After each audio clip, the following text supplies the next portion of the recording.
Let's go!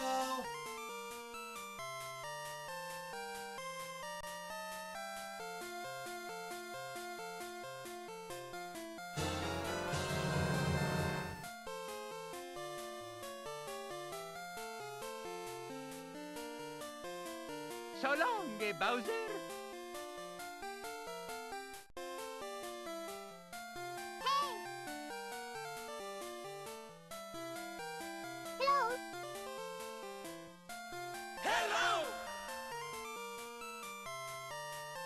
Hello. Are you ready, kids? Hey, guy, you're the first serious gamer I've seen all morning. Good morning, Paul. What will your first sequence of the day be?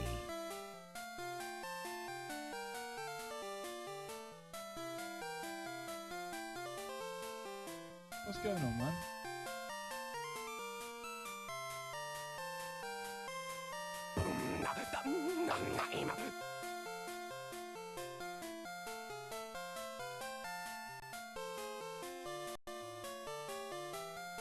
Cause I'm an island boy.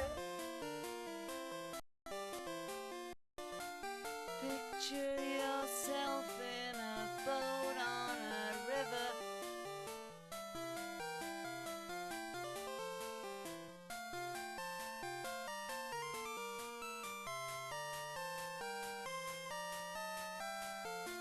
Give me a hell yeah!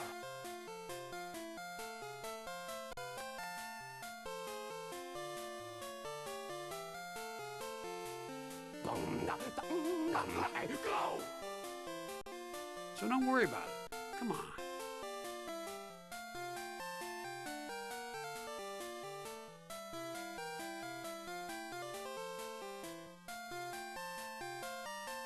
Oh, baby, baby.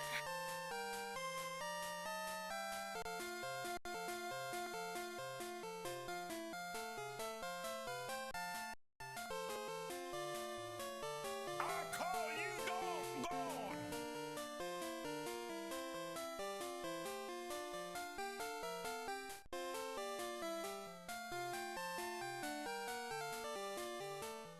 Come on. Come on. Come on. Come on.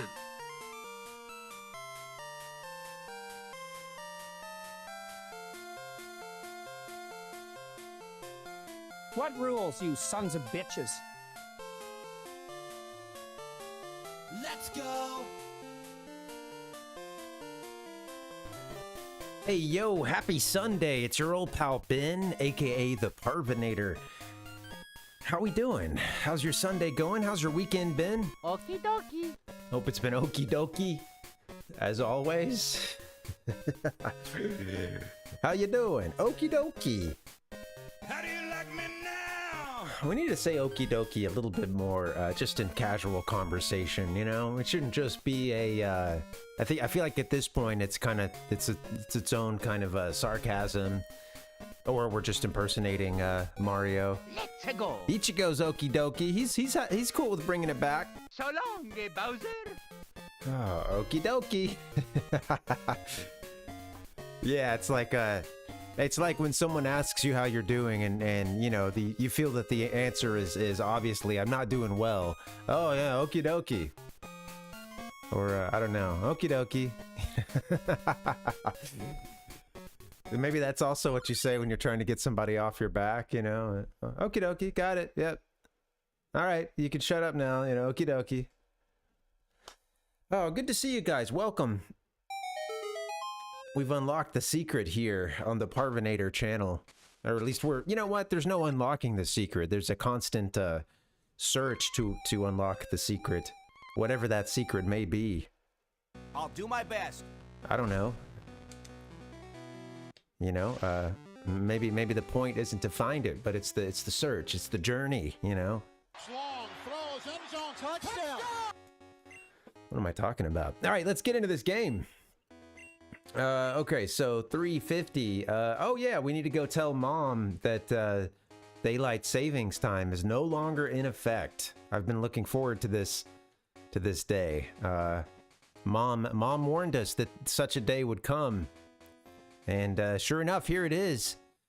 How's the time change working out for those of you who've had the pleasure of experiencing it? You know, not everybody here is lives in the silly place where we change the clocks. Yeah, okie doke. Yeah, that's a good one, Ichigo. Yeah, okie doke. Gotcha. Yeah, okie doke. There's a little bit more, I feel like there's a level of like, oh yeah, okie doke. Yeah, sure, no problem. Like kind of a niceness to that one, right? I like it. All right, I'm praying for better frame rates, better stream than on Friday. I was having some issues, and my CPU usage was like sky high for some reason. So hoping for a better go of it this time. Actually, the health of the stream looks bad. I'm seeing the light blinking. Yellow, orange, red. Okay. Well, maybe I'm off to a bad start, but we'll see what's up. All right, so before we go any further, let me just give you guys a little heads up, and then we'll hang out. We'll do some catching up. But yeah, so let's see. Benji has one last badge in the Johto region to attain. We got to get that 8th badge. I don't, you know, I'm much more familiar with the like gym trainers from the first generation just because I have played that version more. So I don't even know who number 8 is here, but she's the last one. And I think it was kind of an early gym. It was like kind of like, I think if I remember correctly, it's kind of like in the first generation of these games. You kind of have to go sort of back towards home to get to the final gym. I'm thinking that that's what's happening here. So yeah, man, I bet it. Yeah, I bet it does, Ichigo. Yeah, I could really see how it could. I mean, I know for myself about daylight saving screwing it up, you know, and it. I'd already been sleeping kind of badly, you know, last week, and woke up early on Friday and couldn't go back to sleep after my cat woke us up. So I'd already kind of been, you know, having trouble anyway, and then,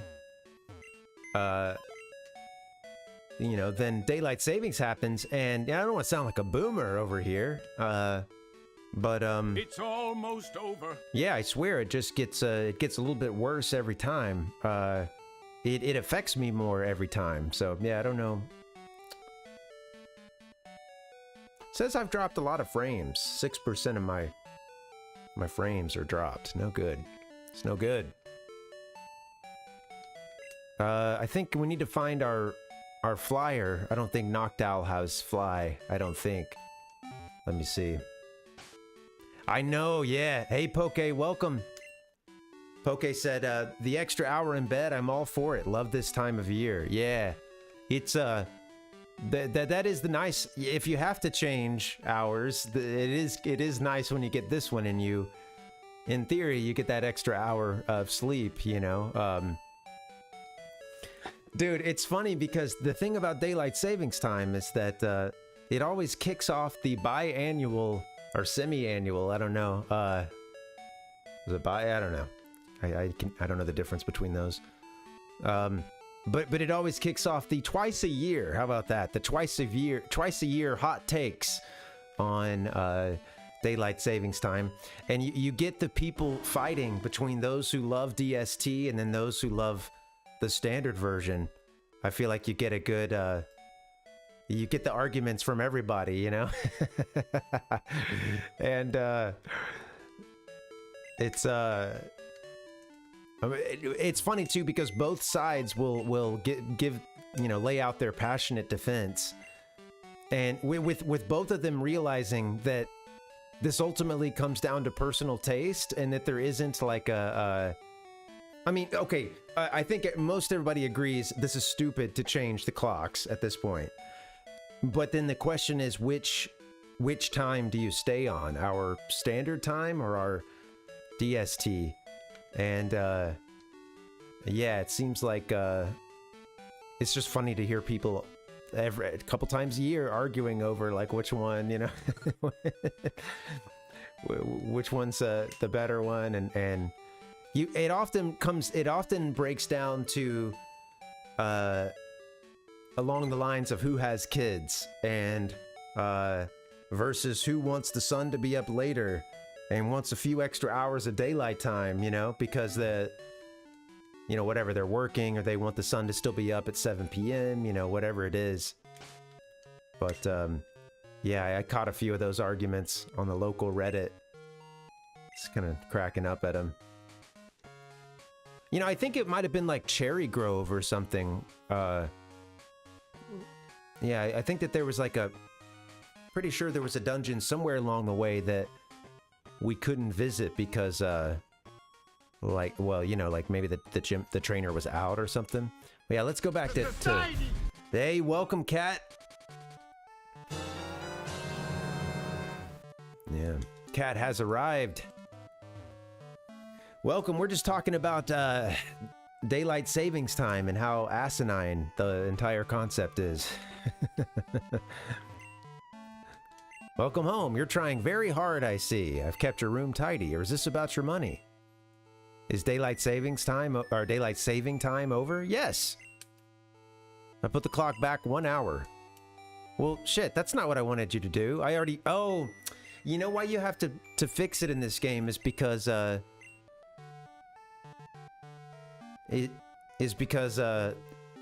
you can't, it's normally not so easy to go in and adjust the time like we did. That's the product of me adding a patch onto this game that lets us change the time every time we load a file up. So that's funny. She changed our clock just now. I'm gonna say switch to daylight saving time. We're just gonna say no. And then I guess maybe to get this game aligned with the real world around me, I'm going to reset here and set that clock one more time. Can't oversleep if you don't sleep at all. That's right, man. If you never go to sleep in the first place, you can't oversleep. That's using your brain right there.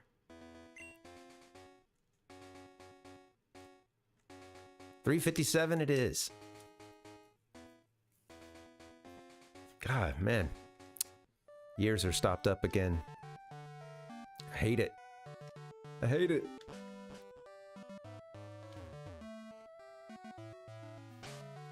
Okay, I'm gonna try to fly over to the next town over, Cherry Grove, I believe. Ah, sorry, Cat. Yeah. Yeah, at a certain point, it's tough, man, because it can be so frustrating when you can't sleep, you know? And at a certain point, you know, you're probably better off, like, doing what you did and just kind of giving up and like, all right, well, this is it. You know, the thing about this is maybe, you know, if you're able to push to a more normal bedtime tonight, maybe this will be a blessing in disguise, and if you can go to bed at your normal time, you can kind of start, or at a more normal time for you, then maybe you can sort of start the, you know, the process of reacclimating.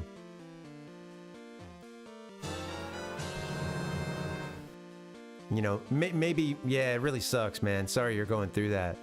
I guess what I mean is, you know, maybe this will mean you're pretty tired tonight and can actually go to sleep at a different time, you know?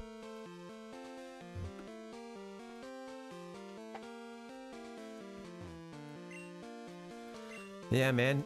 Sleep is important, and I feel like as we get older too, it just becomes more and more important, and that's not you know, I just think you're a little more. Yeah. Cat said thanks. I think my rhythm is just messed up, also because I like the night more than the day. Yeah, not good with working from home and stuff. It's tough for me too. It's taken me a long time to build up some skills to do it and to feel better about it. And even still, I'm not really where I want to be, and this is after having done this for a while. Got the mystic water. Good stuff. It's almost over. Let's go. Benji put the mystic water in the item pocket. Back to fishing for me then.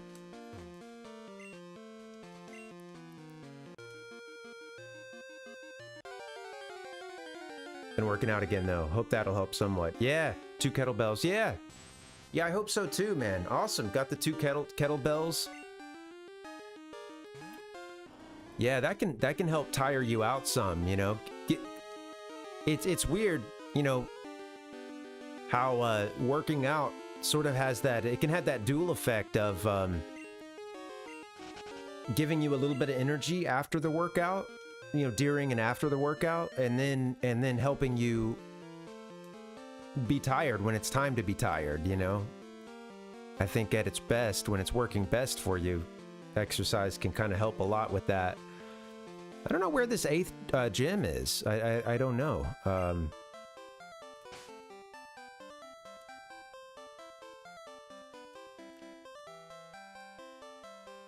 I bought cheaper non-metal ones, which I learned means that they just get bigger the heavier they get. Oh, that's funny. Right. It's hard to make them like dense. Yeah, with the non-cheap, the non-metal ones probably, so they end up having to get pretty big. That's funny, man. I could use some kettlebells myself. Wait, there might be a town we haven't even been to yet. I don't think we've made the full, you know... I don't know, I don't think we have. I don't think we've made the full connection back to... Yeah, look at that. It's skipping over that last town, because we haven't been there yet. Okay, well, that's what we need to do then. I think we need to head east from, Yeah, thanks, thanks, Ichigo. Yeah, man. I want to get a slide, kind of a, you know, just to get a scene here in OBS for work, people talking about their workout or something, you know. Could be fun. So long, Bowser. The workout accountability segment. Psychic Phil wants to battle. That's what we come here for, you know. That's why people are, you know, when they do a search into Twitch for Pokemon and then they hop into a stream. It seems promising, right? Some boomer's first stream in over 20 years.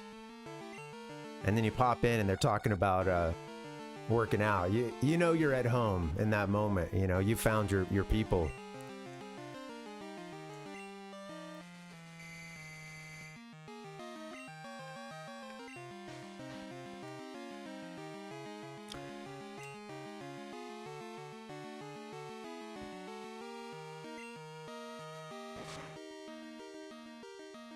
I'm like, is this a, just put Machamp on the overlay? Oh, that's actually a great idea. Yeah, thank you for that, Ichigo. I like that. I've been thinking about this for a long time, actually, because I want to find some ways to have some more scenes.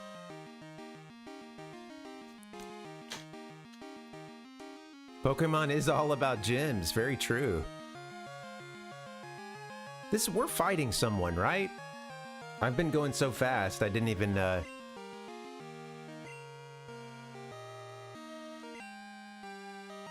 just gonna...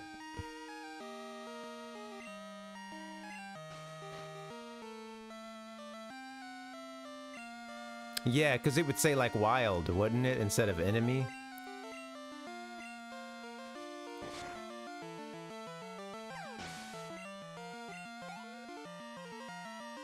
Yeah. Okay, I thought we were in a fight. I just wanted to... And there's different music between the two, and I've paid so little attention this time through that... Cat said ended up doing 36 squats. Nice! Hey, those are good for you too, man. Yeah, some good squats. Get that leg day in. So, calf raises are an easy one that you need virtually no equipment for. You know, basically, like, have one thing, like a chair that won't move too much, or a dresser you can turn around on and use that to kind of, use that and do calf raises. You know, lifting your heels up off the ground with your toes still on the ground. And, doing those will get the calves working, get those engaged pretty good. None of this is going to do much against this guy. Really missing having a good ghost Pokemon, and a fire Pokemon too. Oh, cool. There you go, Cat. Yeah, it's something coming up to sort of look forward to and get in shape. Yeah.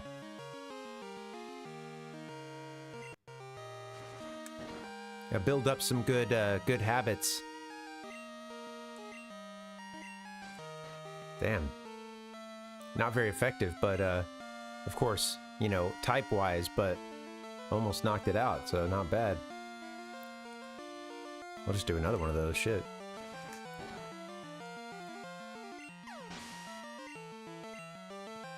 Hey, I put out another video on YouTube. This was, you know, I'm trying to do a mix. I had been kind of caught up in just doing, like, YouTube shorts for a little while. And, sorry, I don't want to talk about the meta too much. I know it kind of bugs people, and it's not always that exciting, you know? Part of it is that I don't have a lot of other people I can talk to about, you know, like, oh, I just put out this, you know, or like kind of talk through, you know, what it is to, I guess, be a YouTuber or a streamer or whatever, you know. But yeah, thanks Ichiko. Yeah, I'm happy with this one. I think it's getting closer to sort of what it is that I'm looking for, and yeah, it feels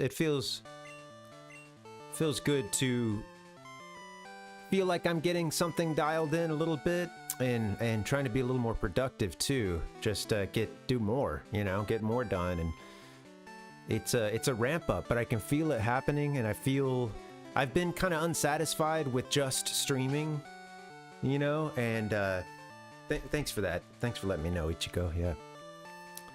And but yeah, it's I've felt a little bit at times kind of like it's not totally scratching the itch, you know, just doing the streaming thing, and so trying to find other ways to get this idea that I have going, and make some progress towards a for lack of a better word, I'm not trying to sound, you know, but you know, like I'm just, my own stuff doesn't stink, or like I have no idea what this is, you know, or how nowhere close to this. But yeah, you know, just trying to grow what I have, get closer to where I want to be, into an artistic, I remember what I was gonna say, just an artistic vision that I have, that that again, I, you know, don't think of me as a,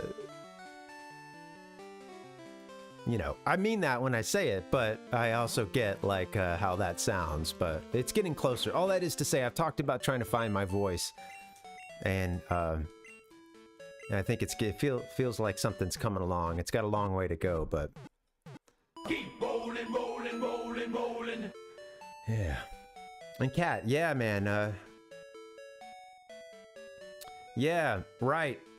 When I watch some of those videos where people are doing like they're like, you know, streaming a walk through Tokyo, it is crazy how many of the like gigantic corporate plazas, you know, like just like a huge, you know, like there's so many places where you know, of course you've got huge swaths of the city where you have a sidewalk, and then businesses right up there, you know, right at the door level. Maybe you have to go down into a basement or go up, but like, you know, bam, bam, bam. But then you also just have those huge spaces that are just like a big corporate park / plaza kind of thing. And it's typically really like, it's not that appealing, you know. It's like just a lot of poured concrete, and not that much in the way of landscaping, and what they have just looks like it doesn't really belong, or, you know, you know, and it just kind of sucks, the idea of like clear cutting a section of actual trees and whatnot to plop down a shit ton of concrete, and then do a little crappy corporate landscaping with it, you know. And it's just unfortunate usage of space. I don't know how much clear cutting of trees there is in the city at this point, just because, I mean, I know that there's park space and whatnot, but yeah. Yeah. Yeah, right. Yeah, Asakusa being a big, huge, probably one of the biggest. The Asakusa Jinja being one of the, like, it's in, like, every guidebook and every, I'm sure all over the world. Whenever someone's doing some travel special on Tokyo, they're showing them over near that. Whoops. Yeah, pretty iconic. Gigantic red like paper lantern, you know, gate, you know, at the front. I've got a picture underneath that myself. As one does. I'm looking sloppy as hell in that picture too. I'm like, I don't know why I'm wearing flip-flops, and I think I'm in like a, I don't remember, just this like not that great fitting t-shirt. I look hot, I'm all sweaty and stuff, you know. Oh yeah, right. Yeah, I guess you could do a lot worse as a tourist if you're looking for kind of a central area with lots of stuff that would attract you as a tourist, you know? That's interesting. Yeah, that would make sense. Now that I think about it, there's a lot of hotels and stuff. Keep the change, you filthy animal. So that guy's down. I haven't really done much. I've been a really bad catcher this time around. Acquirer of Pokemon.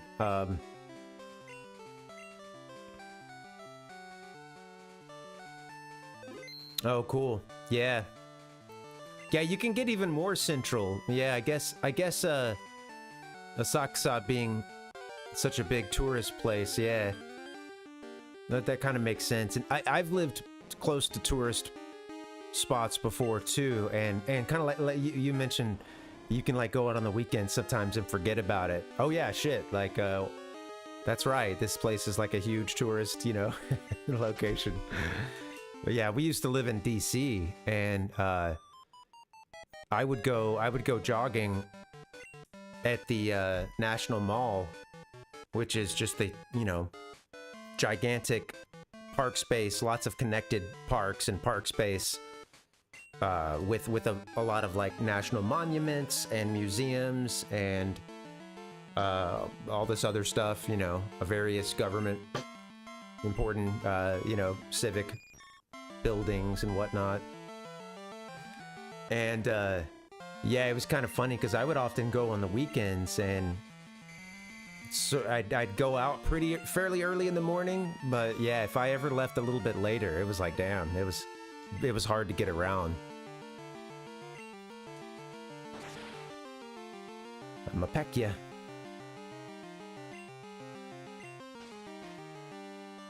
Four bedroom with two big Mexicans who snored like it was going out of fashion. Snorers, man. Hard to sleep. I sleep beside a snorer. But thankfully not every night. And I'm usually the first one to pass out, which helps that dynamic a lot. I'm usually the first one asleep.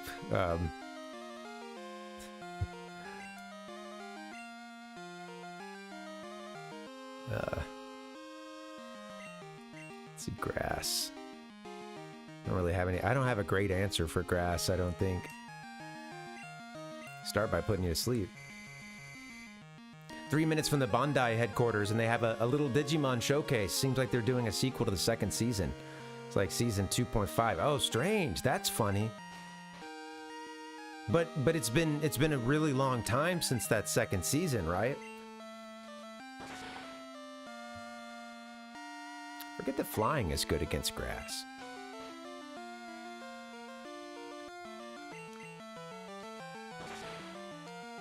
Bird up. Hopefully the health of the stream is I don't know if it's that good. It's telling me I've dropped 17% of frames, which doesn't sound like a winning combination.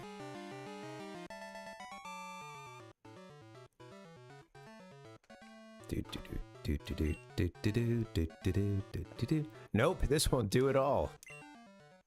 Bye, Felicia. Bye, Felicia. We'll see you later. Bye, Felicia. Bird up.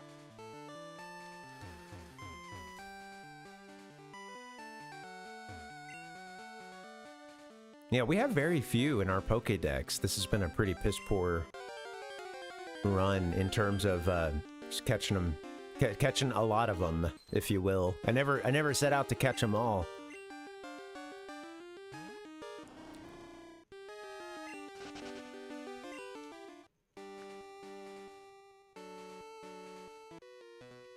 Do do do do do do. We will not go quietly into the night.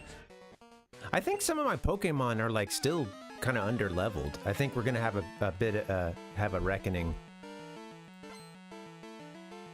Yeah, that's what I was afraid of. Thank you for the feedback, Ichigo. Yeah, or a cat rather. Sorry, I tried to close something down and just use my own screen chat, but yeah.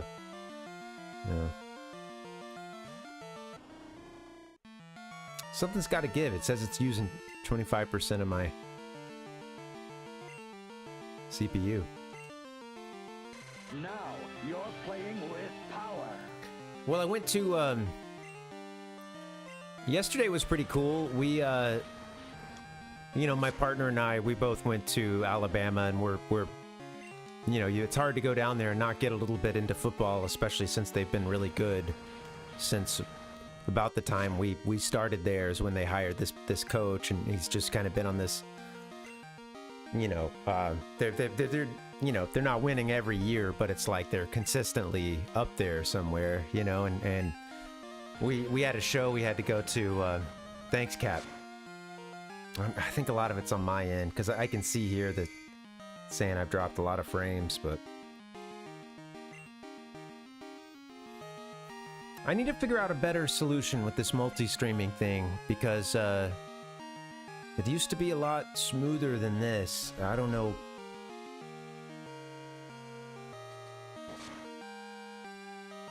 I don't know what's to blame.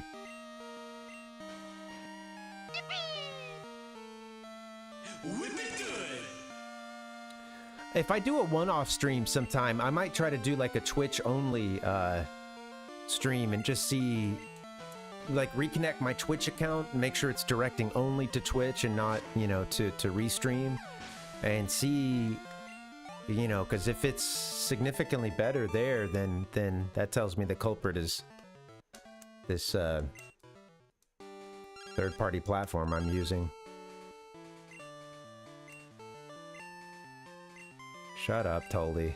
Never should have taken your number.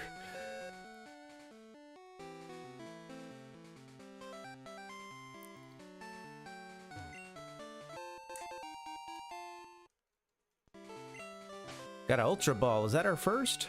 Might be our first Ultra Ball.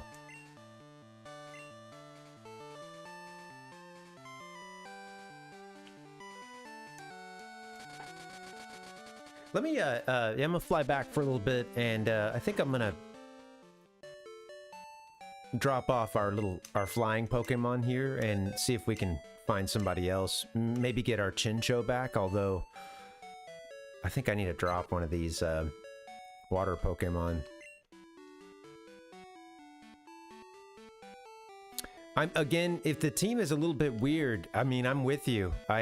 Part of that is that I'm specifically trying to avoid a handful of Pokemon that I always use over and over and over again. So, I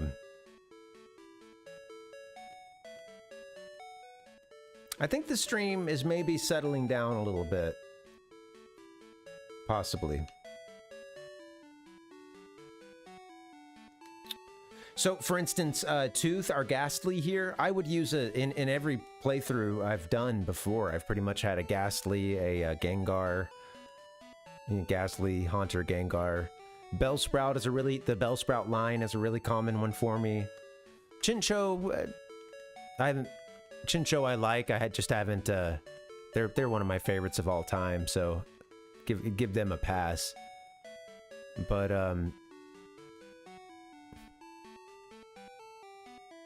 yeah, I don't know. Raver. We need a fire Pokemon. Could be cool to get a like a Houndour or something. Houndour and a Houndoom. Mama always had a way of explaining things so I could understand them. Yeah, so we had two things yesterday we wanted to do, and one of them was watch some of that football game, and then we had a comedy show that we wanted to go to later. So it was kind of cool to look everything up and just be like, oh, okay, well, we can take the bus to this one sports bar and hang out there, and then you made me lose a Poliwag. What are you gonna do about it? And then so we went there, we caught the first half of the game, and then it was about time to hop on the bus and head to the show. So yeah, big win for public transit yesterday. Who's that Pokemon? Whoops, I almost deleted this scene. I would be very sad if that happened. Thanks for hanging out, guys. Happy Sunday. Glad we're sessioning it up.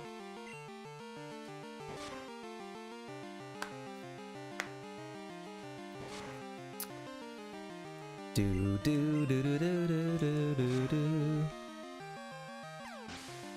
I mean, Goldeen fainted.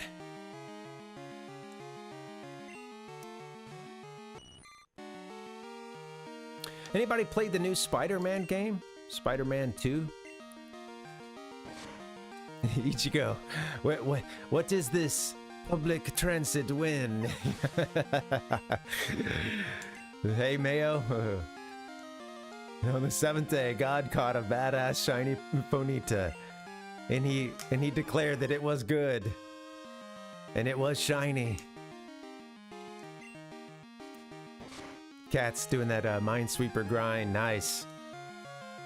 Hey man, so these mines ain't gonna sweep themselves, you know?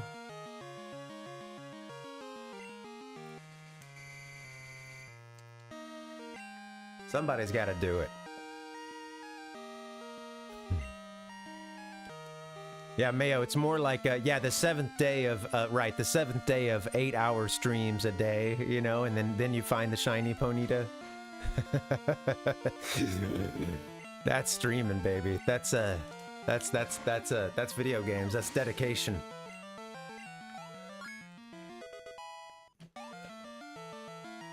I'm just imagining, like, I don't know, it'd be kind of funny to have some sort of sketch with, like, I don't know, somebody playing, like, some Pokemon devs or something. And in their head, in all the meetings, they're like, yeah, it's kids game, blah, blah, blah. You know, this part will be, they'll get through this part quickly. They'll do this, they'll do that, you know. And then they're like confronted with someone's like 24-hour IRL stream where it's like playing the game all the time, searching for a specific shiny, you know, like, the devs are just, oh, why does he not go to the next gym? I don't understand, you know? Why? Why does he not advance the storyline, you know?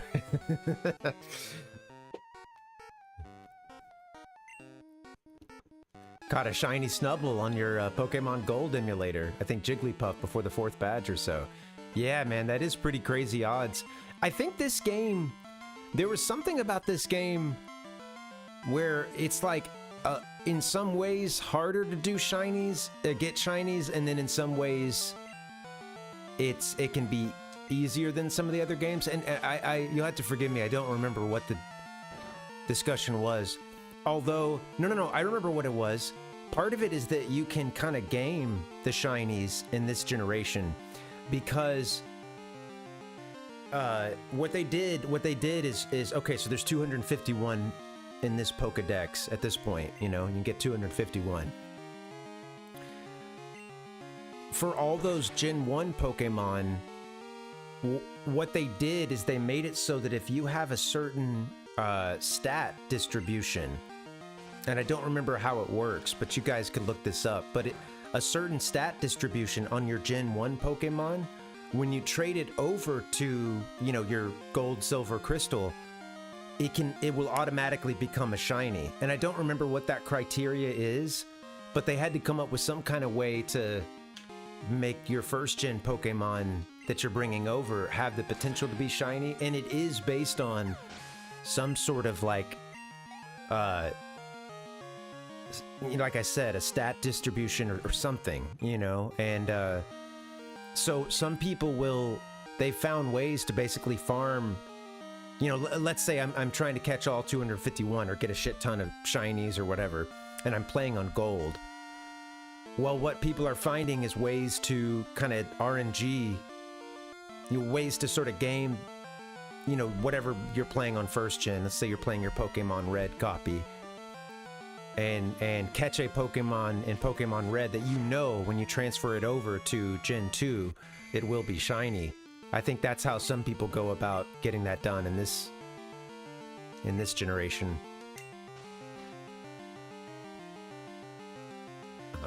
You know, which is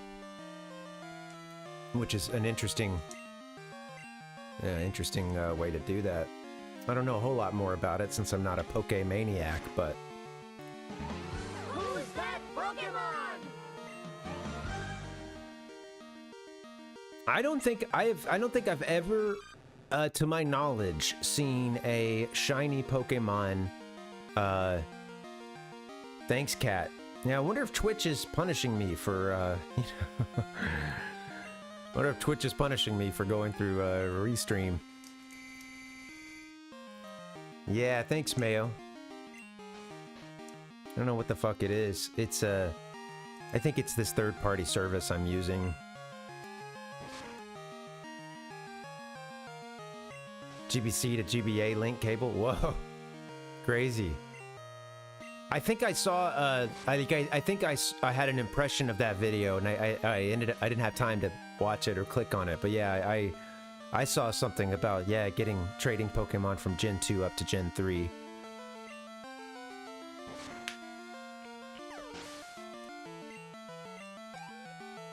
Yeah, thanks for the feedback on the stream. It looks like I've got a better signal now than I have up until this point, or at least that's what OBS is telling me, so I don't know.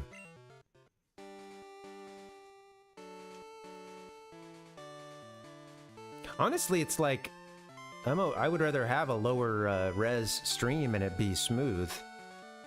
You know, people get really carried away with always wanting like the highest resolution when it's often, it has no tangible, you know, like difference. It just makes everything slower. It's like people insisting on doing their dinky little like YouTube video in 4K when it's like, there's just no point. It's such a huge file. It takes so much longer to render.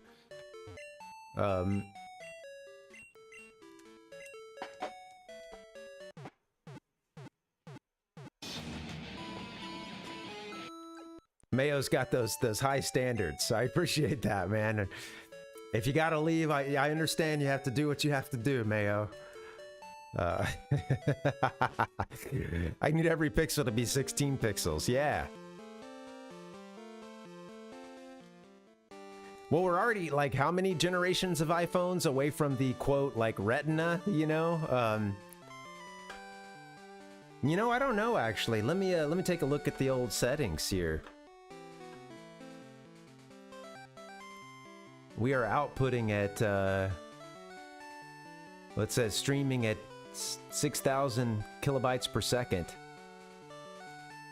Encoder is set to very fast. This isn't so helpful. Output is the output is at 1280 by 720. I remember changing that a while back because I was having some issues. Yeah. So that's what you're seeing on your end is 720. Okay, yeah. That's what it should be.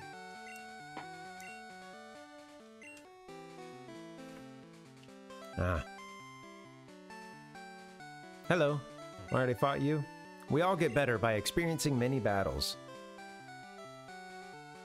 6,000 may be higher than needed, especially at 720. Oh, okay. So I might even be able to take that down. Let me take a look.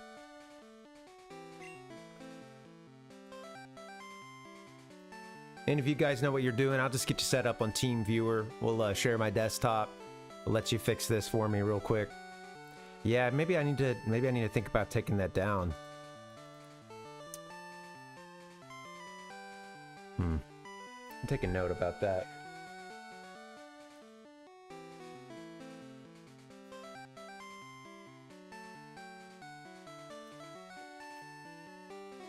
$720 is what Mayo runs around at around 4,000, and yours look pretty good. Like when I watch the gameplay and in your face cam, it's fine. It's just a fine quality.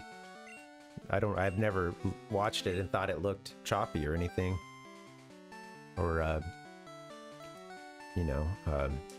low res. So you do 720 at around 4,000. Okay.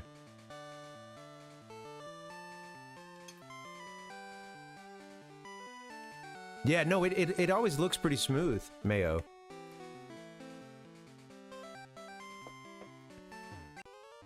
Do you know about the legendary bird Pokemon?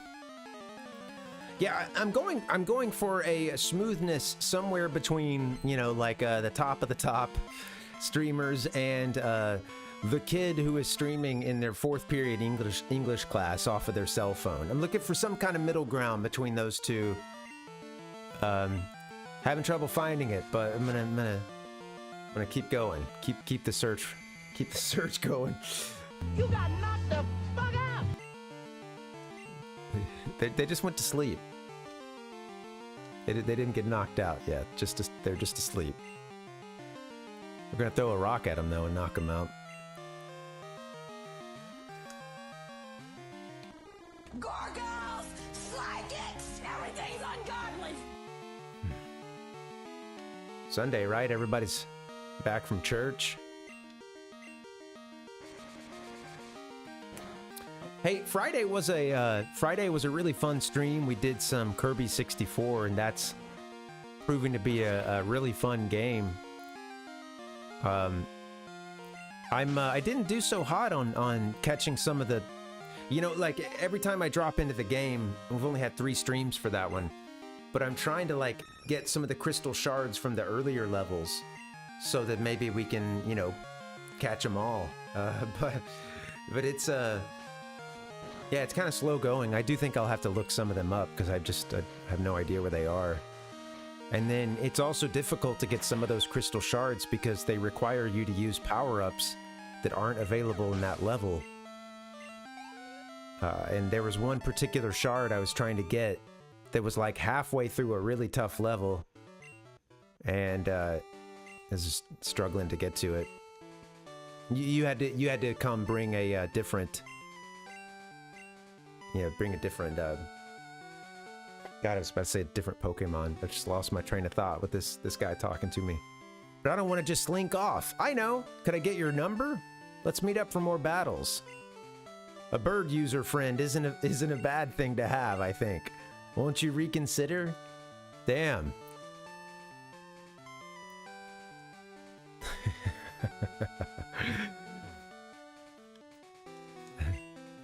This guy's lonely. I want to battle tough trainers as often as I can. Could I get your number? Give them the number of the local pizza place, yeah. A bird user friend... I like his reaction to being told no as well. A bird user friend isn't a bad thing to have, I think. Won't you reconsider? Ice path ahead. That doesn't sound fun. Sounds like we're gonna need a fire Pokemon worth a damn. The number to the local pizza place.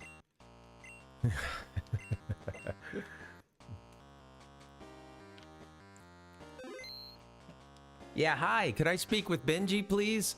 Hi, Benji. I caught a Magikarp. Hey, what is your order? What is your order? Hey, man, I'm telling you, don't waste my time, man. Don't waste my time, man. Are you going to order or are you going to not? I don't know this fucking Pokemon, man. What kind of pizza do you want, man?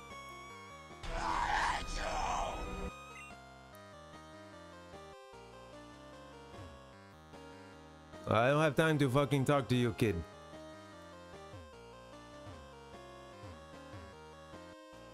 Alright, we're gonna be doing some slip sliding. There's a pizza. I'm basically doing an impression of the pizza place near the guy who answers the phone at the pizza place we'll order from sometimes. And it's a, you know, it's a no nonsense call in with that pizza. You know, the dude wants to hear your order. He doesn't want a bunch of niceties. We don't need to, how you doing? Okay, I'm doing, you know. No, what's the order? And say the order quickly, you know. And it is, Mayo, that's the thing. Part of the reason why the guy might seem rude is because he's too busy making pizza. You know what I mean? Like, he's balancing a lot of shit, and then the phone rings. You know, I understand. You know, yeah, that's a good point. Sometimes that's where you want to go. This is gonna be fun. I think this is, oh, not quite. I gotta get to that center one, I guess. Do. Hey man, I don't have time for the bullshit, man.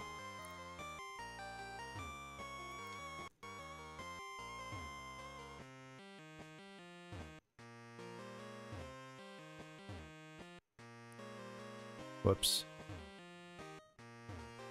I need to get to that one, I guess. Do. Too far.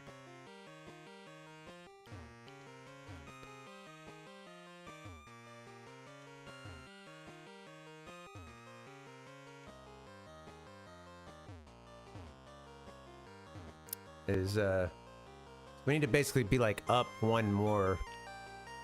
Like we need to get to that one there, I believe. Shit. Fun stuff, just slip sliding around. She's not a Christian! I got hairy legs. Might as well hit some sound effects, I guess. Good thing I'm great with puzzles, as you can see.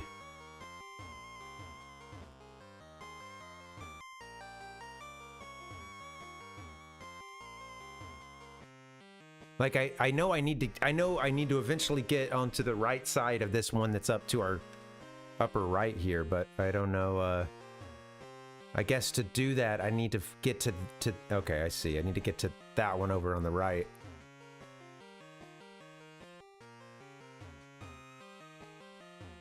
Whoops.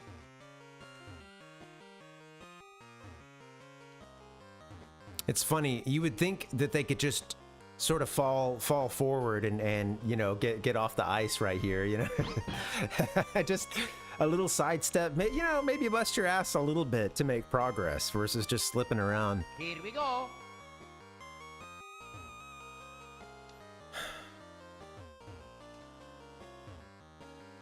Do. See, I'm like, I thought it would be there, but can't do that.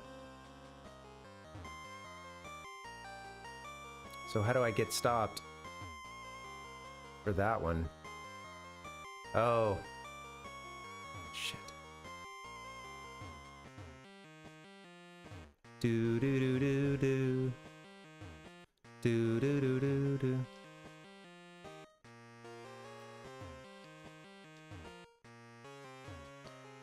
Do Scooby Doo Boo Biddy Boo.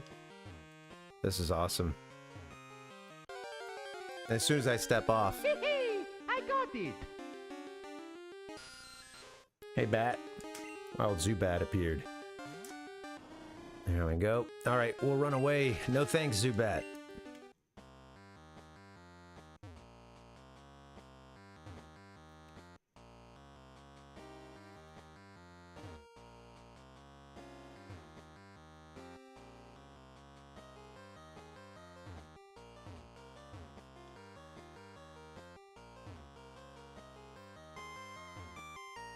Not what I'm looking for. Maybe from there, it's a,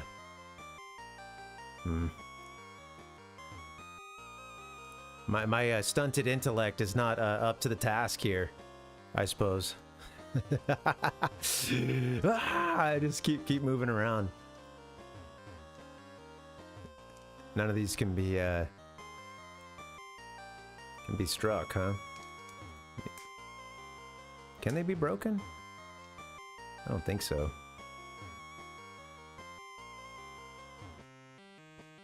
Oh, let me try something.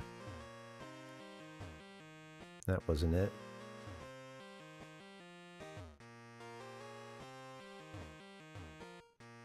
Wait, this is what I wanted. There it is, finally! We're gonna pretend the last 5 minutes never happened. Okie dokie. Okay, cool. Good stuff.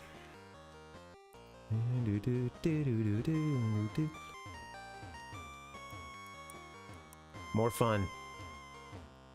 Do scooby doo boo boo doo doo. Think with this one, you gotta do like that. There it is. Found HM07. There's an HM just hanging out? What is that? Is that strength? Strength, as some say? HM07, huh? Right? Waterfall. An aquatic charge attack. Oh, great. Are we missing any of these? 1, 2, 3, 4, 5, 6, 7.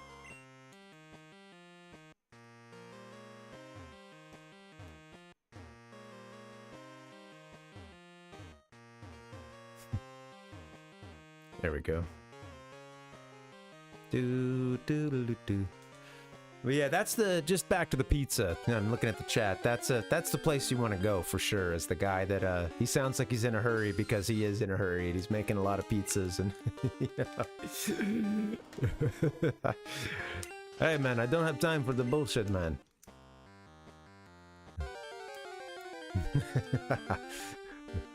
Well, excuse me, princess. I don't think we have a Golbat yet. Let's see if we can catch this sucker.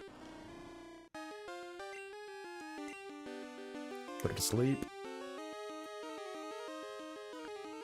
Yeah, cat, right. A little extra salt, you know?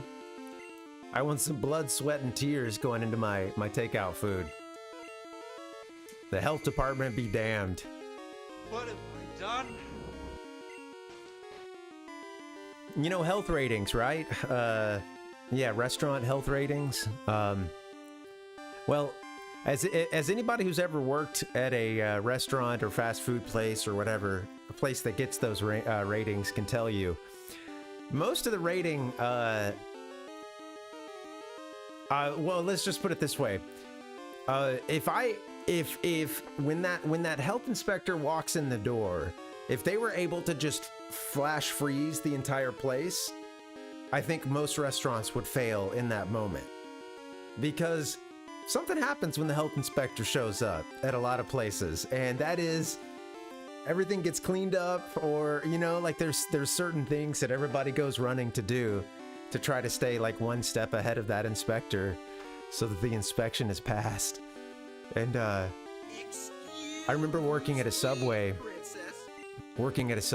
and the health inspector came in, and like one of the very first things we would always do is we had this back room area that was occasionally used for prep, and we would up on a shelf we would usually that wasn't carrying anything else, we would usually put like our drinks up there, you know, our sodas, and that's one of the first things you got to get rid of. You know, you can only have like drinks or food in the like personal break area or whatever. You know, you can't have that just like out in the back or somewhere on the line, you know, where food is going to be.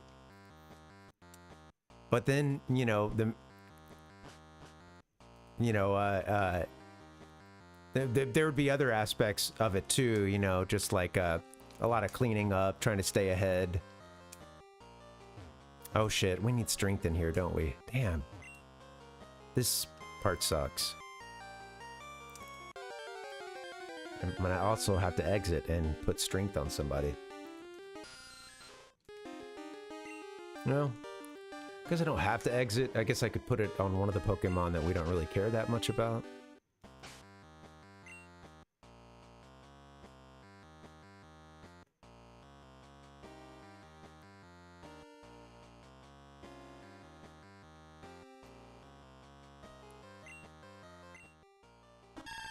Peta the Chikorita.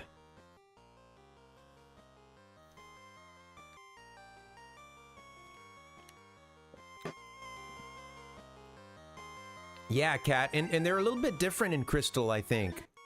I think they both drew them, you know, like the static sprite is different, and then they added those, they added the animations, I'm pretty sure. Although maybe they only added the animations, I don't know. I think it's different sprites too, but IDK, you know, from gold and from silver up to crystal. Yeah, they can look kind of weird, and the animations can be a little sus too, as we learned early on.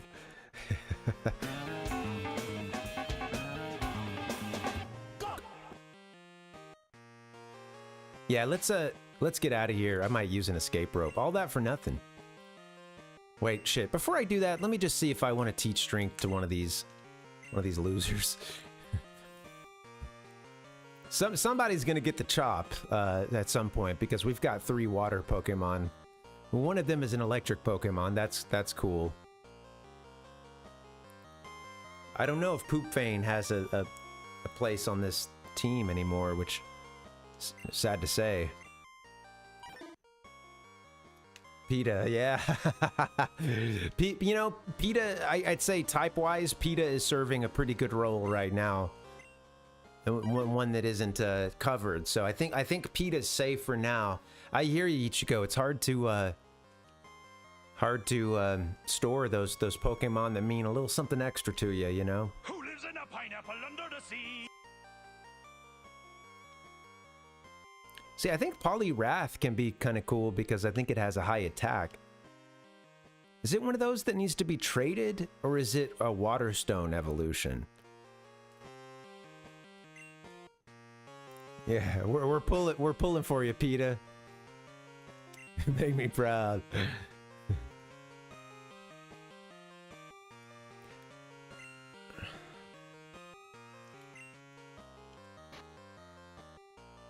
I'm gonna see what's up with strength, but if I'm not feeling it, we might go get a Pokemon just for just for the HMs of it. Just for the HM of it all. I mean, what is strength? Is that a fighting move? A normal move? I remember it not. I don't think it's that good of a move. All things considered. All things considered here on NPR. Yeah, this one right here goes out to all. It's him and I, Aquemini.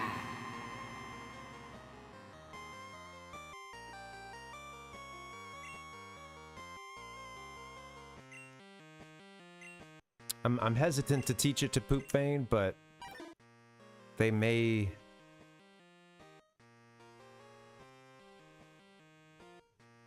Might be a better move than Double Slap. You know what? Let me look this move up real quick. Give me 1 second, guys. He's got a hot hand! Strength. Gen 2. You need that Generation 2 strength. I love people also ask, is strength a good move? The people also ask can be very helpful, and then it can also just be hilarious too. Like, it's hard to believe that some of them are a question that people would actually ask, or the wording of it, or the misspellings can just make you a little sad about life and you know,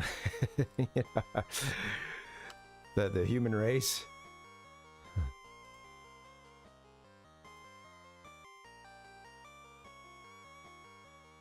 Strength is a normal move that has 80 base power and no secondary effect.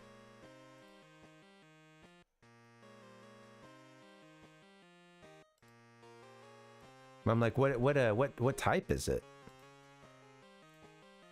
Sorry, I know you guys can't see what I'm doing. I apologize. Maybe I should pull this up so you can see it. Let me do a little bit more of that.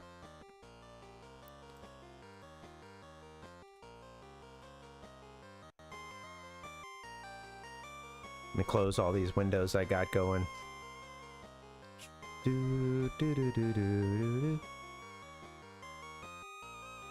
Hello. Okay, let's see what we got. Outside of battle. This all needs to move a little over to the right. Strength can be used outside of battle. Yep, okay, beautiful. What type of move is it? Damage dealing normal type move, okay.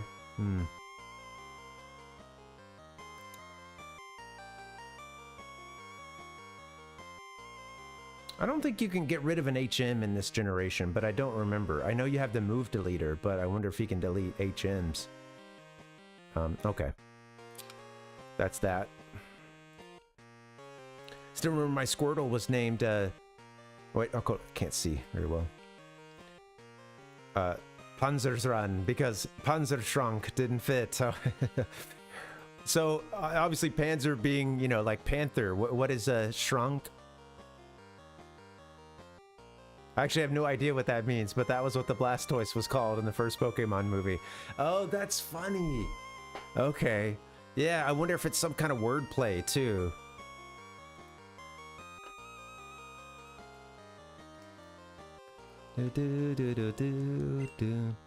Probably is, considering a lot of this stuff is. Alright guys, I'm just gonna go for the hell of it. I think maybe we get rid of Double Slap. I don't know how good of a move that is. Shit. Why is life so hard? This is the toughest decision I've had to make today. and it's a monumental decision. Everything hinges on this. The Shrunk means closet, and Panzer is either turtle shell or tank. Interesting. Panzer.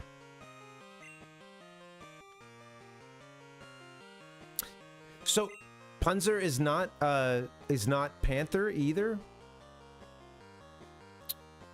I always thought, you know, obviously I knew about the Panzer tank and stuff and whatnot, but yeah. Looking it up, that's what it means, so I guess I just forgot. Okay.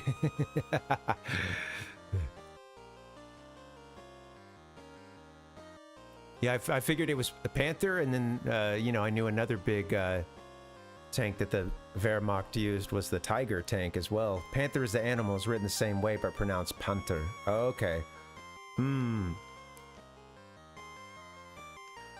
Interesting. It's exciting gameplay here. PETA doesn't need to learn strength. Alright, I'm just gonna teach you to PV, I think. Shit, no, let me get somebody else. Fuck it.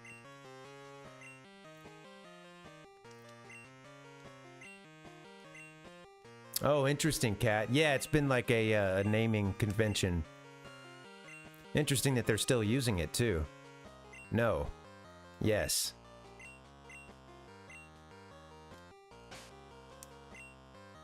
Oh, we got time. We'll just use a,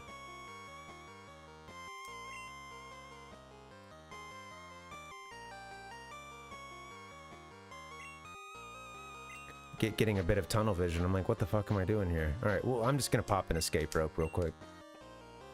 I was in the army, but not long enough to figure that stuff out. Oh. Whoa, whoa. Okay, I wasn't sure if she was gonna be okay. A little spinning around in the entrance there, blinking.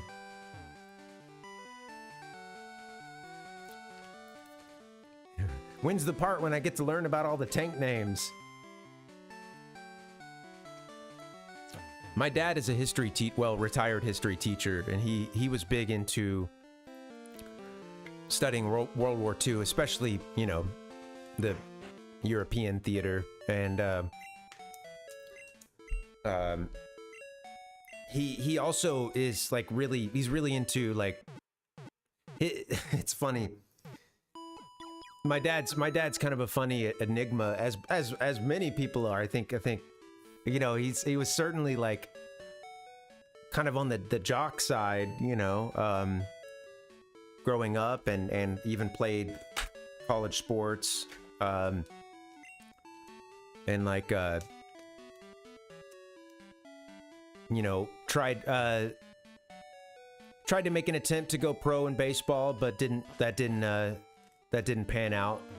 Got to do a tryout and stuff, but you know, didn't get pulled up. But yeah, it's funny because he's also got some real strong nerd tendencies too, including building. He's really big into building models, and he was doing like tank models for decades. But he got to and he was especially into Tamiya, you know, and you know, he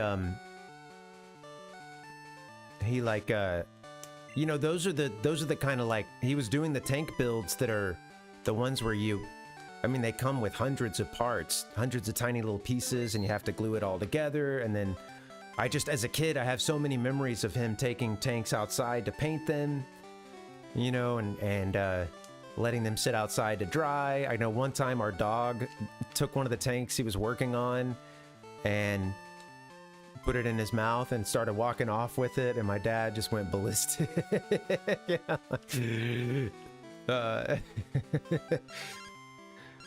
Yeah, he was shit. I meant to give somebody strength. Oh yeah, this is great. So focused right now. I don't ride my bike anywhere either. We're walking. We're doing the walk of shame since we forgot to put strength on someone. Also gonna buy an escape rope too.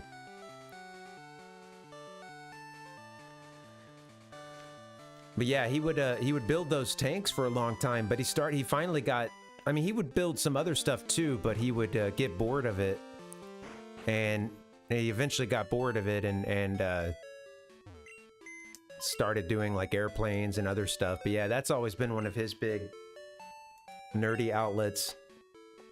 That and into yeah, he likes trains too, Ichiko. Yeah, that's cool. You mentioned your dad's into that too. Yeah, he likes the model train stuff too, and usually sets that up every Christmas, and kind of just big kids, you know. It's funny because my dad got on this kick of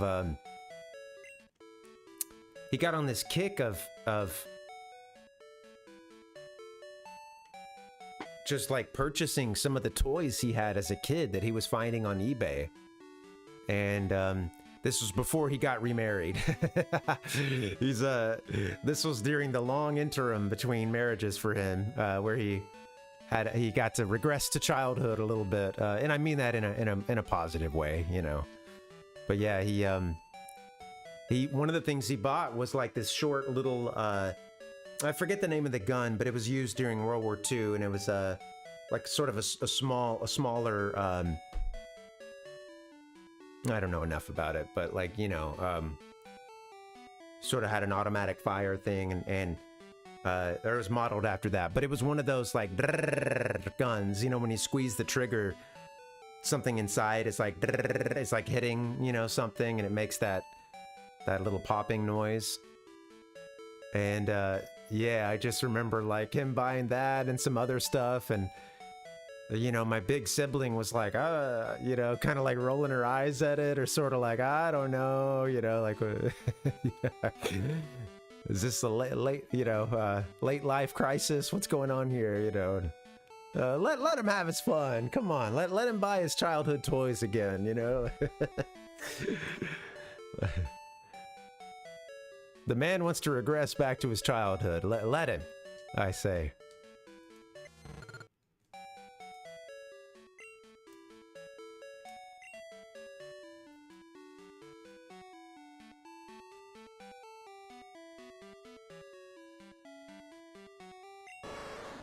I've been thinking about this Tauros. That could be a pretty good Pokemon, at least in the first gen.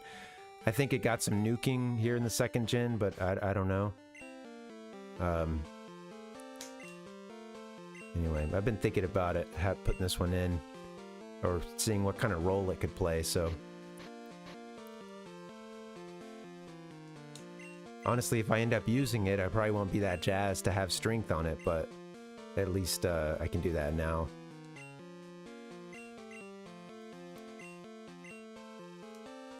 But yeah, I guess some other nerdy outlets for my dad are, he's big into, he was always big into comics since he was a kid, you know, and he has a collection of some pretty rare early comics, some like really early Spider-Man stuff, and he collected this one comic called Sergeant Rock. It was like a World War II era, I don't know if it was, actually I don't know if it was World War II era, like that was when it was running, or it was a little bit later and set in World War II. But yeah, it's like Sergeant Rock, I think, Army at War, or something like that. Oh, let's go get a escape rope too. And then once we get this escape rope, let me just buy whatever we need to buy to get through this dungeon and hopefully get out. I wonder if we need waterfall too. That would just suck.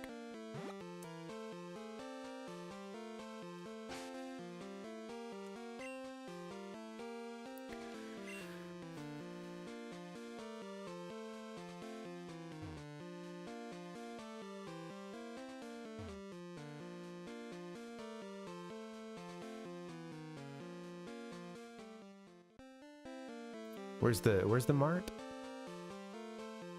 Is there no mart in this town? Where's your mart? Little podunk town doesn't even have a store. Can you believe it? Whatever.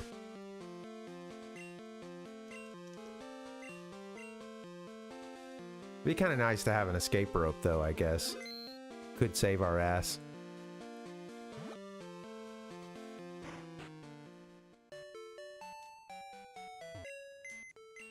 I think there's one up near the lake, but yeah, let's just take care of this super fast.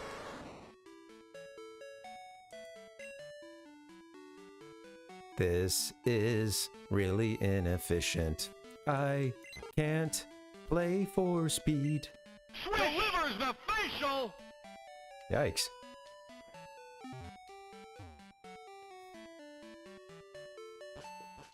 Well, the Raiders, I don't know where they're at now. I have to look the score up, but the Raiders, you know, I keep an eye on them. Just my partner grew up cheering for them.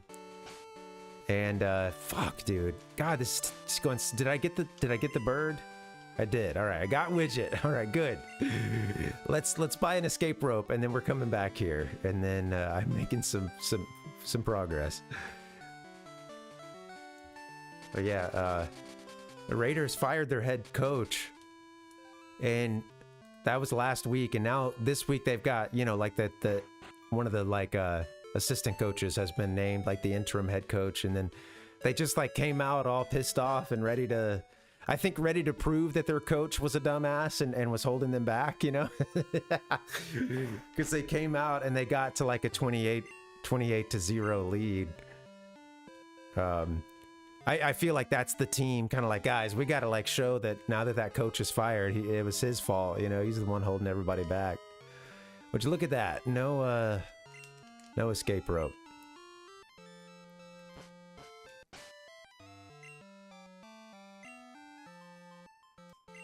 I guess we'll just have to go to Mahogany Town, get our best team, and send it.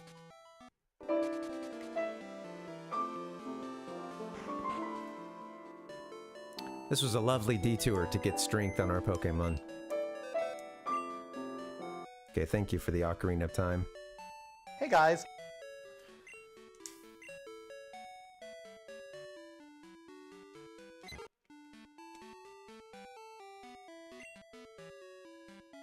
A lot of charm and personality in these games, but man, they're just not, you know, that they're... And considering that this was on the Game Boy Color, that more than anything else is responsible for most of the things that I find frustrating about playing this game today. You know, limited space. I think also they just... you know, I mean, they got better. You have a little bit more space in your bag. You know, you have different pockets to your bag. Like there's a quality of life improvements. They're trying, you know, but yeah, it's it would take a big leap with even the next generation.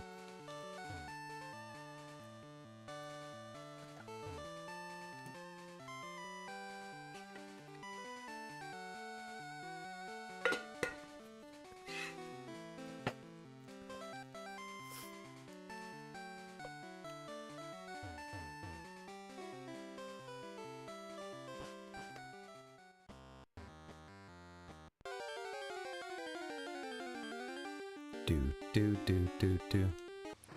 This is an ice Pokemon, right? Swinub. It's like swine. But what the nub part? I'm like...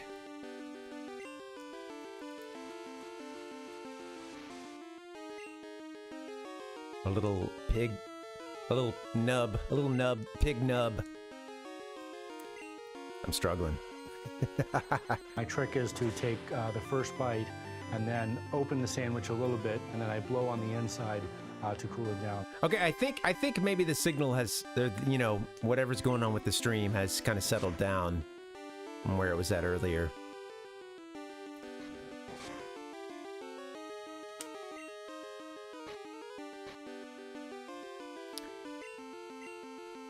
Running low on balls.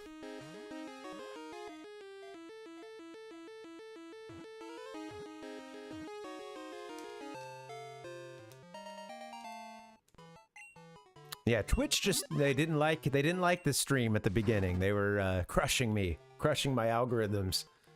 It uses the tip of its nose to dig for food. Its nose is so tough that even frozen ground poses no problem.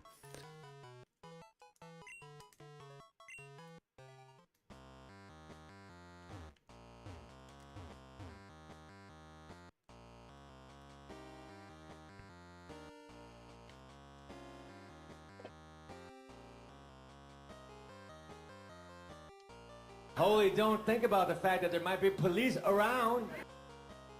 Do do do do do do do. Here is my favorite part again.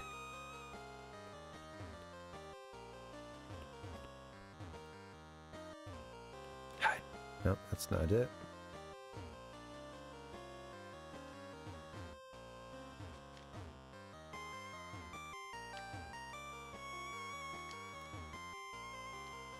There we go. All right, moving on. Oh, crap.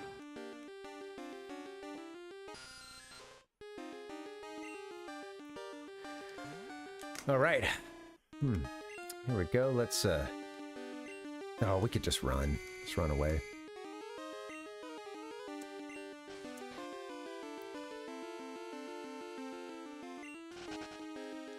There we go.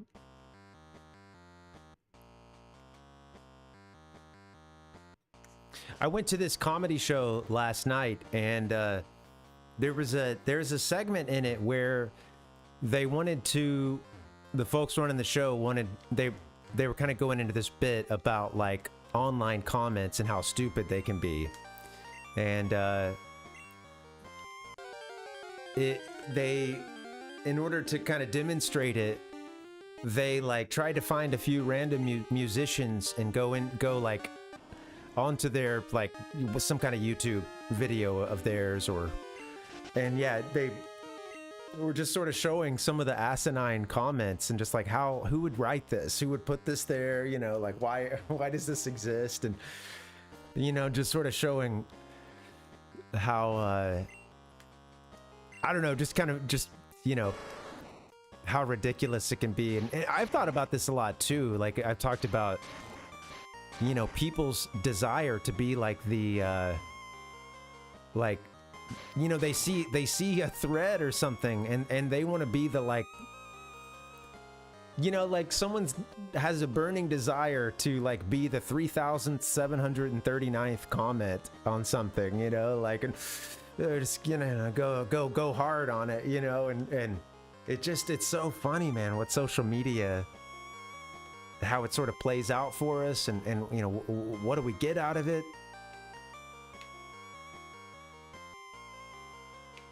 It's all so fascinating to me. So what do we do here? Like push this up and then kind of right for a while, and then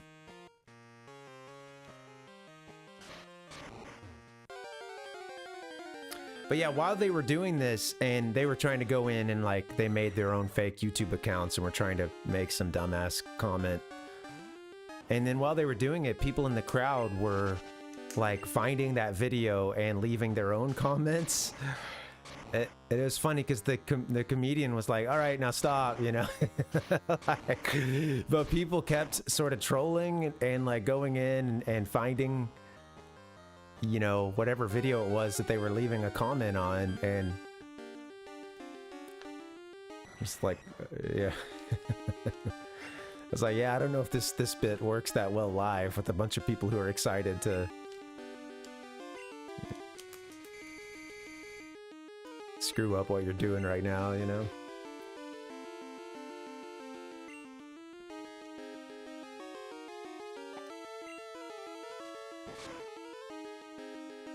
I think about that with like you know, like I don't have Facebook, but I always thought Facebook was, you know, just like one of the worst, like kind of just sort of dumbest places for comments. And the things that drive engagement, it's just like, dude, you know, like it's crazy to me. But one of the things that gets me is when someone will they'll post like a picture in some Facebook group, and it will be like, you know, it'll be an obvious, like there's probably only one way that people are going to answer, and it's something like, hey, look at this little dog. This dog here was left alone and nobody wanted to adopt the dog because doesn't have any spots. Hey, sounds good, Ichigo. Thanks for coming through, buddy. I hope you have a good rest of your Sunday. And yeah, thanks again, man. Take care. We'll see you around. But yeah, like, bye. You know, it'll be something like, oh, this dog doesn't have any spots, you know, and no one will adopt him or something, you know. And then it's just full of people, you know, or you have to ask the like yes or no question at the end, you know. Would you adopt him? And then just like nearly every comment is just, you just see hundreds of comments where all that people did was this. Yes. Or no. You know, like, it's like, you know, and you'll just see all these, you know, you'll just see all these names and photos of people, and then just a one-word response, and it's like, you know, like, what the fuck are we all doing? You know, like, we're replying to someone's closed question, you know, they're like a closed-ended question here about, like, whether you would adopt this dog that didn't have any spots, and he was in the shelter and no one would adopt him. Would you adopt him if you could? You know. And it's just like, what is anyone getting out of this? It's so funny, man. I don't know. It's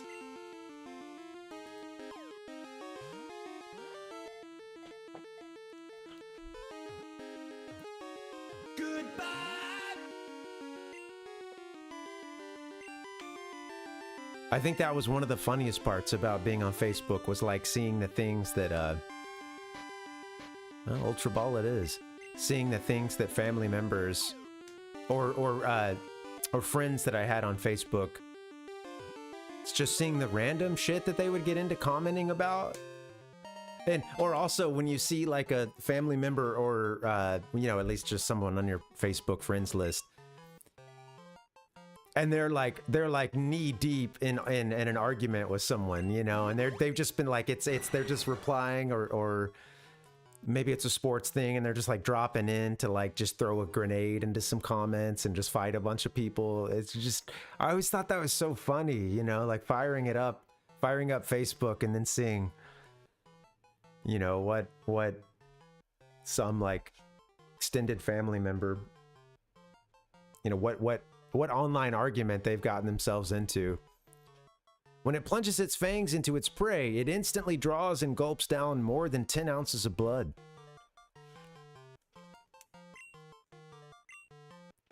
I had to get rid of, hey, let me refresh the game feed real quick. It's getting a bit laggy. Okay.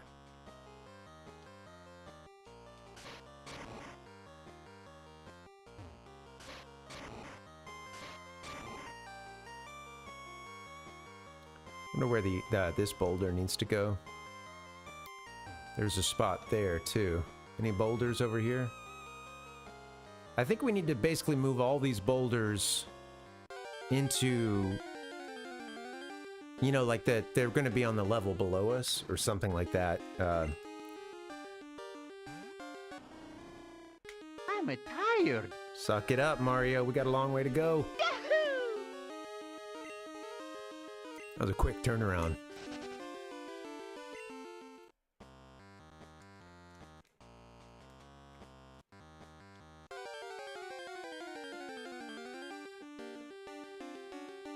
Yeah, I had to get rid of Facebook.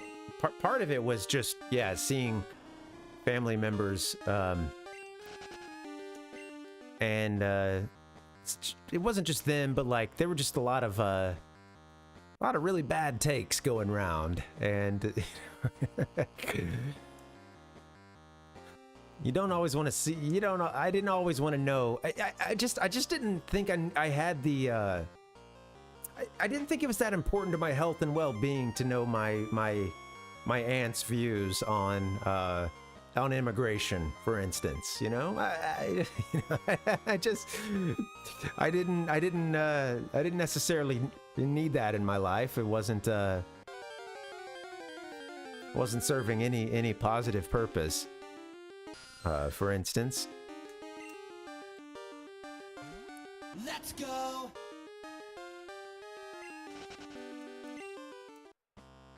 It's a stupid place. It's too bad that that they're, for as dumb as Facebook is, it's a shame that there is some, like, Facebook Marketplace can be pretty good, or can be useful if you can make it work for you. You know, there are decent, like, there's some groups that still organize off of Facebook and use, like, Facebook, you know, as a kind of a central hub for a group or something, which I think that's getting pushed a little more towards folks that are older versus millennials and younger, but still.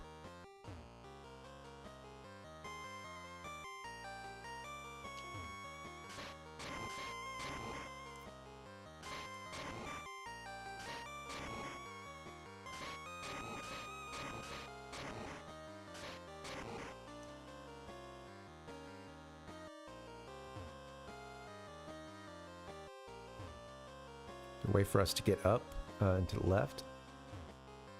Might have to move that boulder just out of the way to get up to that ladder. I don't know. I think we can also fall into these holes, but I don't know.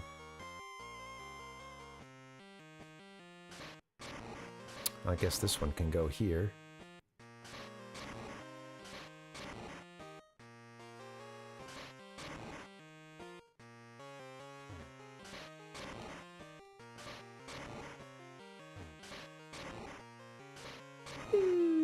Let's just hope there's we didn't just drop that boulder on like a Swinub's head or something. Golbat's flying around and then suddenly sad. Smoke weed every day.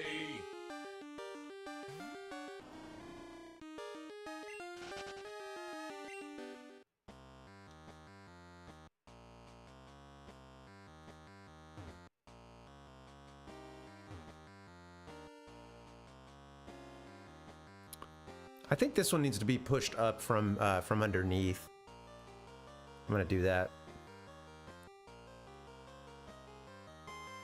Do. Hey, thanks again for hanging out, guys. Happy Sunday. This has been cool. I love these Sunday sessions. It's always a little dial back just a little bit. Keep rolling, rolling, rolling, rolling. A little more chill. It's good way to wrap up the weekend. At least speaking for myself.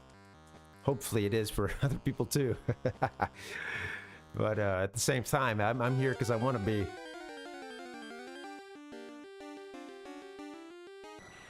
I started playing the game in like the game.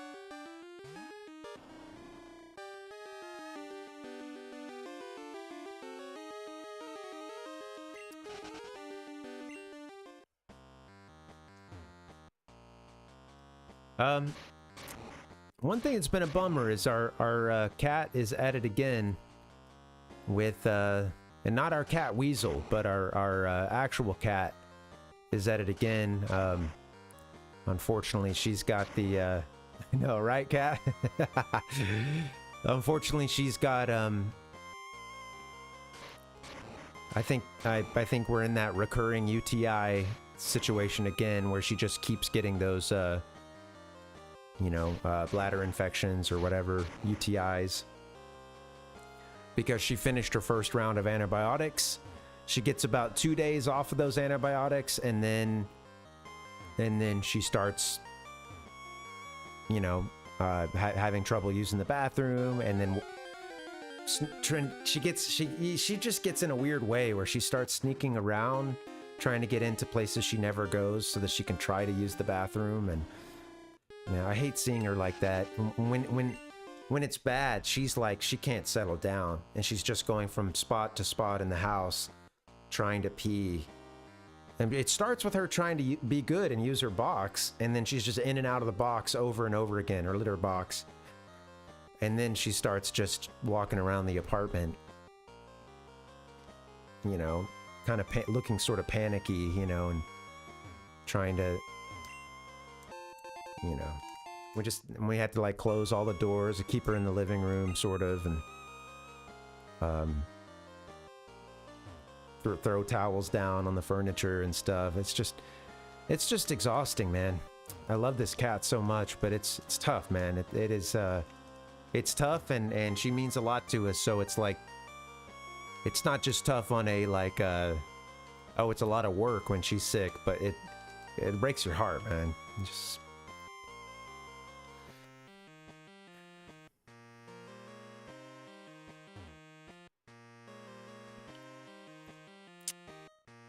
She's immunocompromised, and that's what that puzzle does. Cool. When we got her, we knew she had FIV, which is, basically HIV for cats, and it's usually spread from cat to cat in a big territorial bite. Damn, do we need strength as well? Or, oh no, that's a different... It's a different move, I think.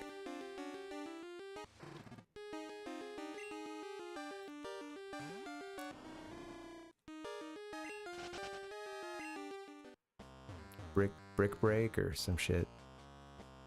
Headbutt, maybe?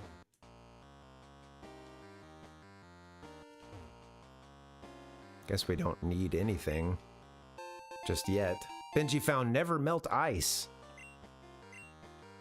But yeah, it's tough because, we knew when we got her that she was FIV positive when we adopted her. The shelter told us that, and we knew that they often live shorter lives because of that.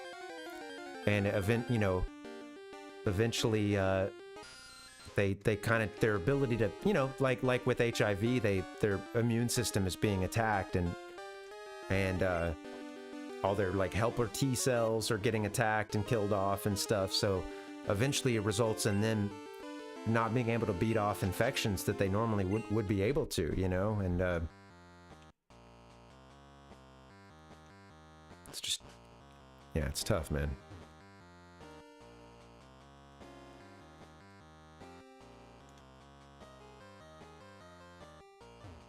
That was hard to wake up to today,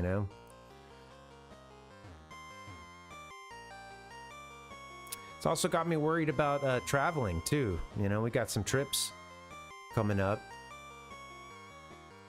and it just has me worried that like when she's needing a pill a couple times a day, and then there's additional, you know, if she's sick, there's cleanup involved.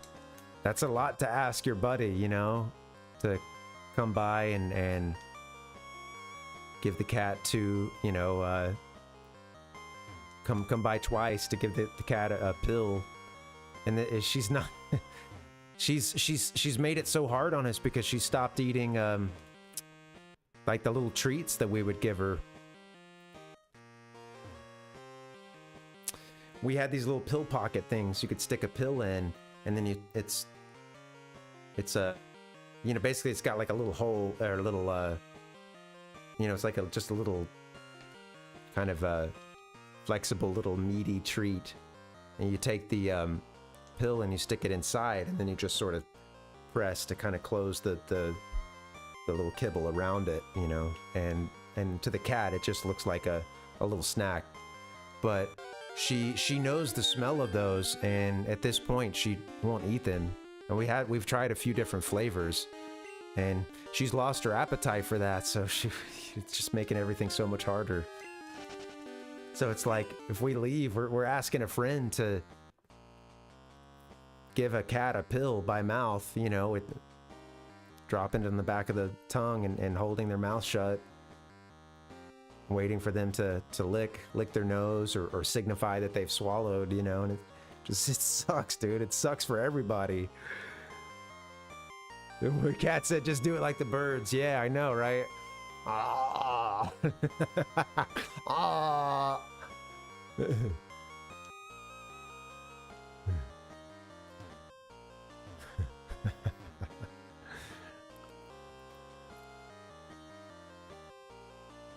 How do I get to that one? What if I come here from a different way? Oh, maybe there's a boulder that needs to be dropped or something. Oh wait, I think I might see the way. Let's see. Anyway, all that is to say, that's what's been going on here. It's you know, frustrating.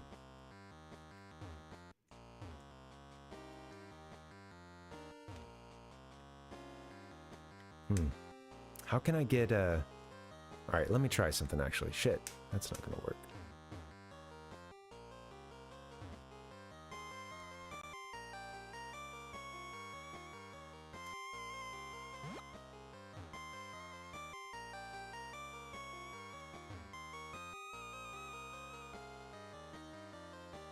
What was...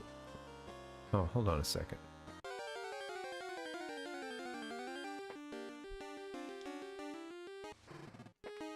Hold on a darn second.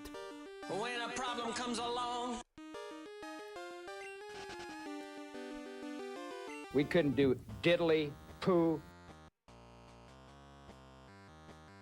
Okay, how do I get to that rock over there?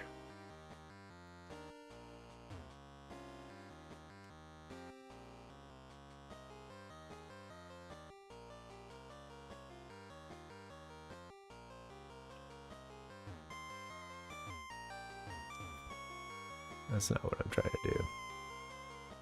Do Scooby. I think maybe there's a boulder that needs to be tossed down here, possibly. Let's see. Maybe that's what I'm missing.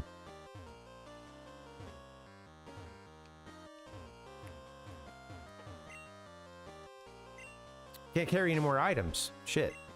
Or our pack is full once again. We can give like a berry to somebody. Or let's see. Yeah, items.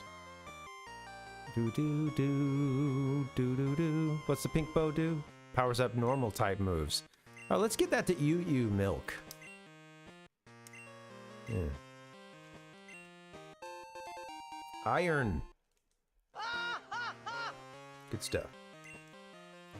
I'm at about an hour 45. Let's keep rolling for just a little bit longer, but I think I'm gonna need a break pretty soon. And thanks again for hanging out. Happy Sunday. Hope you guys are all right.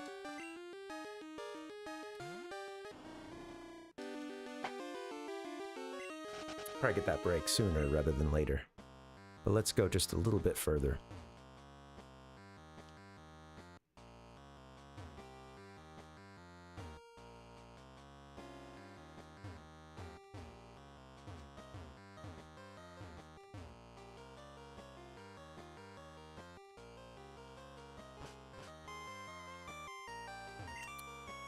Seems like we're making progress. No room for protein. Let's just go ahead and gobble it down now. Jeez. I need to use some of these items. Also need to go deposit some more sometime. It's probably something I can give to one of my Escape from Wild Pokemon. Oh, okay. Mystic Water. There's a water type moves. Oh, Mystic Water. Let's give that to somebody. Not to be confused with Mystic Pizza. Alright, who takes our water Pokemon? There we go.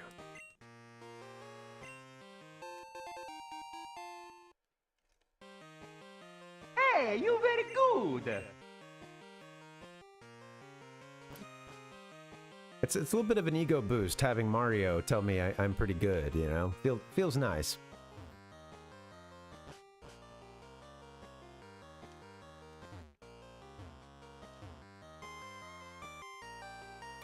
What are people thinking about the you know, with Mario Wonder? What are people?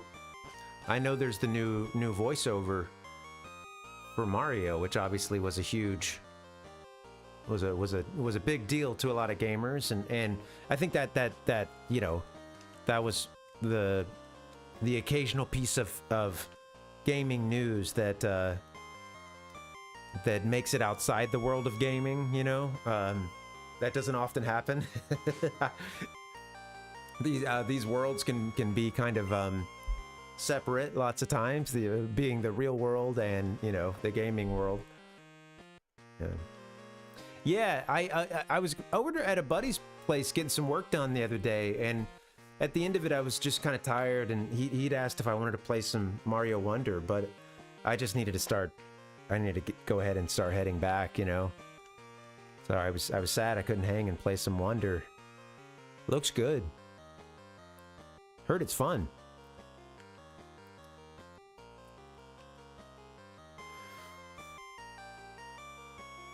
Powers up ice type moves.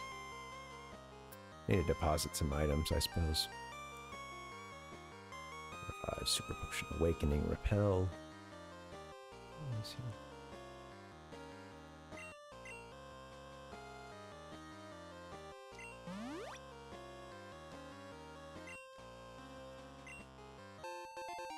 Yeah. All right. Anything else here? Oh, is this it? The exit? Holy... Is this where we want to be? I can't believe it. Hey, look at us. We made it out. Made it out of the ice dungeon.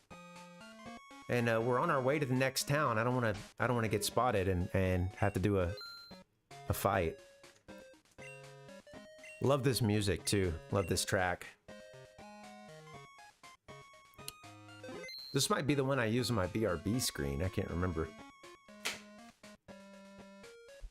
All right, guys, I'm gonna take a short little break. Let's go BRB.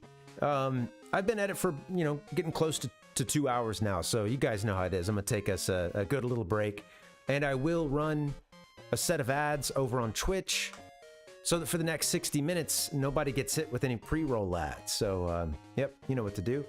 All right, guys. I'm gonna go BRB. I'll see you in about, let's say about 5 minutes or so. 5-6 minutes max. I'll take a good break. You guys should take a break too. And I'll see you in a bit. BRB.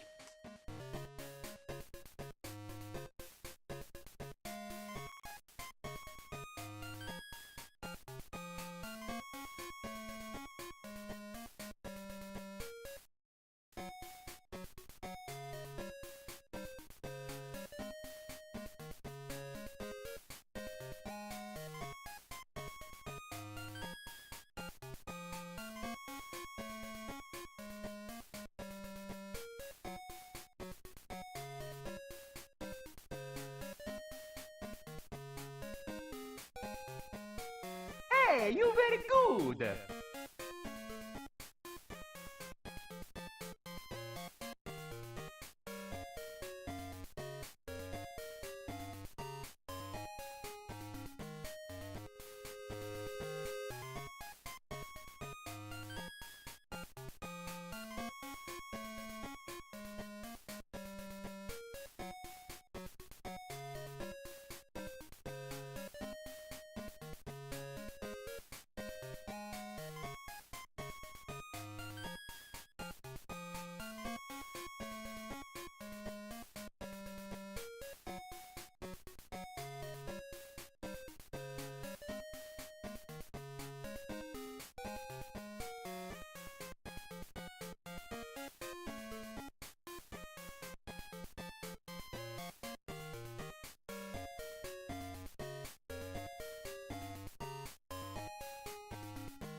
It was more about the journey. It was more about the completion. Mm-hmm. Right? The self-satisfaction and fulfillment that comes with having found 100 small tokens scattered across the world.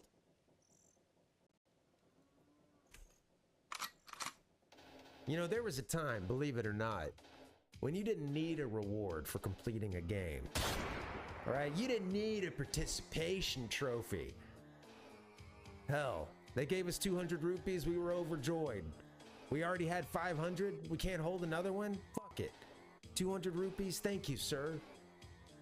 Are there any more Skulltulas out there that I can find? Because I want to feel fulfilled having done everything that this game allows me to do. Sir, I'll find you more Skulltulas. And it's not about a reward. Put your money away, sir.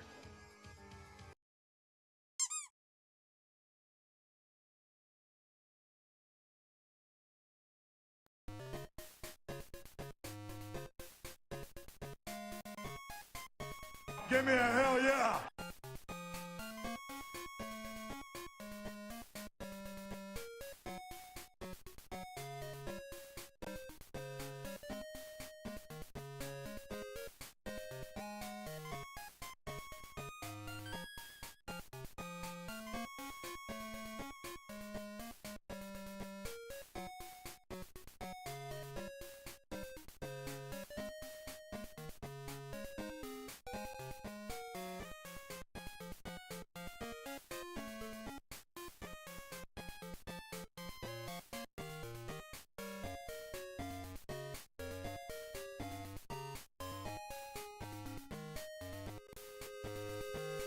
Hello and happy Sunday. How's it going, gamers? Thanks for hanging out.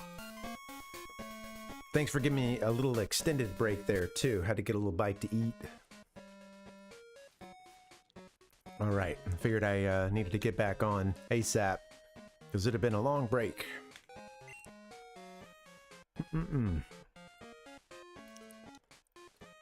What a perfect day for fishing. My quillfish has grown again.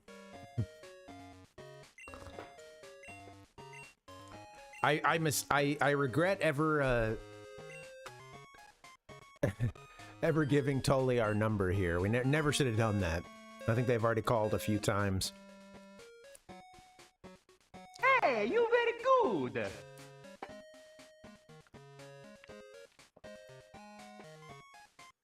All right. Glad you guys are here. Happy Sunday. Okay, we just got out of the tunnel here. I don't know if this person wants to challenge us. Wow, you came through the ice path. You must be a real hotshot trainer. Really wasn't that difficult, lady. Probably was. I mean, you know, granted, I got turned. That first ice puzzle took me a little while, but yeah, I did eventually get past it. Eventually. Dragonair is cute, but I don't have it. Do you have Dragonair, female? Want to trade it for my Aerodactyl? I wonder if this is a Pokemon Crystal 251 trade that they added for this patch. Yeah, she's looking... I mean, damn, a Dragonair? And we get an Aerodactyl, huh? It's not that I don't want to trade, it's just I don't have the Pokemon you're looking for. So I guess no, I don't want to trade. I got hairy legs. God damn, dude. Whenever I look over at OBS, it's like just strobing out. Oh, I do have a window open right now. Maybe that'll make a difference. Alright, let's pop into the Pokemon Center and get healed up real quick. There was this move I just had to teach my Pokemon, so I got the move deleter to make it forget an HM move. Oh, you can delete HMs, okay. Deep inside far-off Indigo Plateau is the Pokemon League. I hear the best trainers gather there from around the country. Shall we heal your Pokemon? I'm trying to remember how they do it in this game. Like, I know that I know you fight the Elite Four, you know, after you get your 8th Johto badge. But do you come back and fight the Elite Four again? That's what I'm not... Like, is there Are there 2 sets of Elite Four fights? I just don't, that doesn't sound right to me. Wow, you and your Pokemon are really close. Thank you.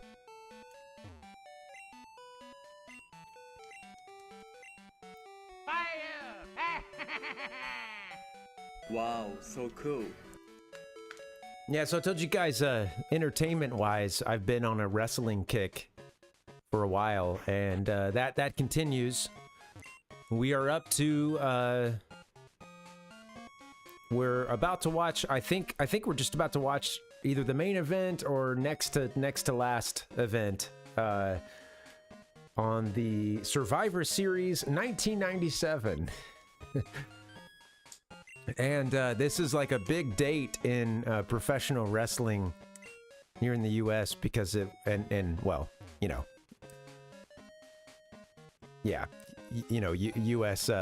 companies doing wrestling, just because it was the date of the so-called Montreal screw job, where supposedly one of the wrestlers was told backstage he would be winning a match. It was going to be his last match in the WWF, and he was going to be leaving for their rival WCW, and he was told backstage, like after them asking him to drop the title, apparently he's like, no, I don't want to do that. I'm from Canada. This is going to be a home country, you know, pay-per-view that we're doing.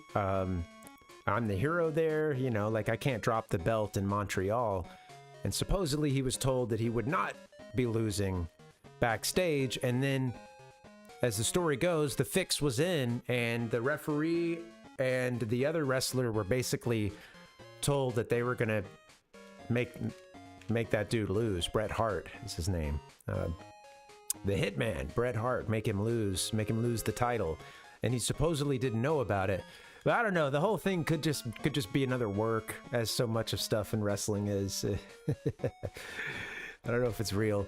But anyway, the part of why I got into this wrestling kick was like, it's entertaining, and it's such a time capsule because it takes me back to watching some of this stuff in middle school, and just seeing the styles, seeing the chants, some of which are not so nice and would not be chanted today, I don't think.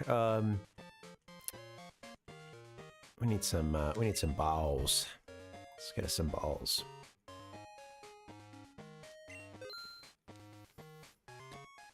Probably use some ultras too, just a few. They're pricey. Let's go ahead and buy some. But yeah, it's just a fascinating time capsule, and it also just is, it's just crazy to think about the spectacle of it all, and like, you know, how much these writers and showrunners, like, it's just crazy that they could do all this live, you know? To me, I think that's part of what is so crazy to me. It's just that this was a traveling road show where they were doing something different every night, and you're asking these wrestlers to also basically be actors, comedians, like do some improv as well. Like from an entertainment perspective, it's kind of fucking crazy what they pulled off, you know. And it's crazy that it was as big as it got in the late 90s and into the early 2000s, before wrestling kind of, you know, I think that was probably its. Well, that was like, I think that was kind of like a. Another wave of wrestling popularity was during that WWF Attitude Era. And yeah, there's a lot of drama behind the scenes. Many of these guys have their own podcasts these days. You know, so many of these older wrestlers, that's the thing. They've all got a podcast or you know, their own interview shows and stuff. So you get to learn about some of the behind the scenes drama too. And it's just crazy too, because like from a kid's perspective, these are like real life superheroes out there. They're gigantic.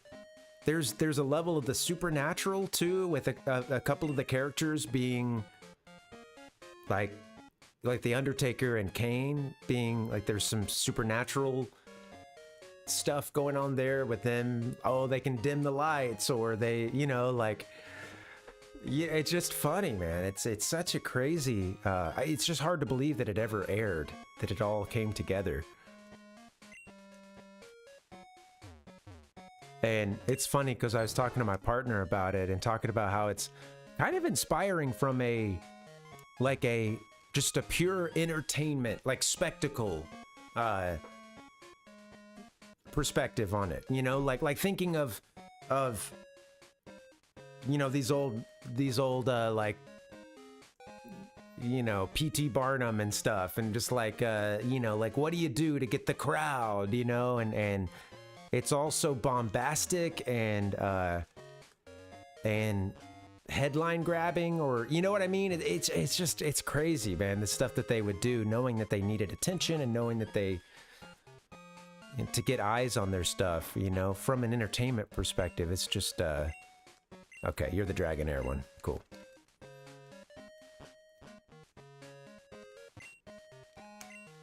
Quiet Mountain Retreat. Is there a gem here? I don't know. I've seen a gem. Aru! Voices in my head. Huh? I'm listening to my radio.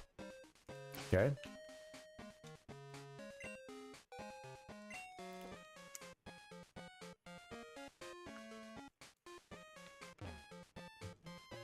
But like, it has me, I think I would love to be like a manager, like a wrestling manager. I think that would be, or to do a bit of writing, you know. I feel like that would be so fun.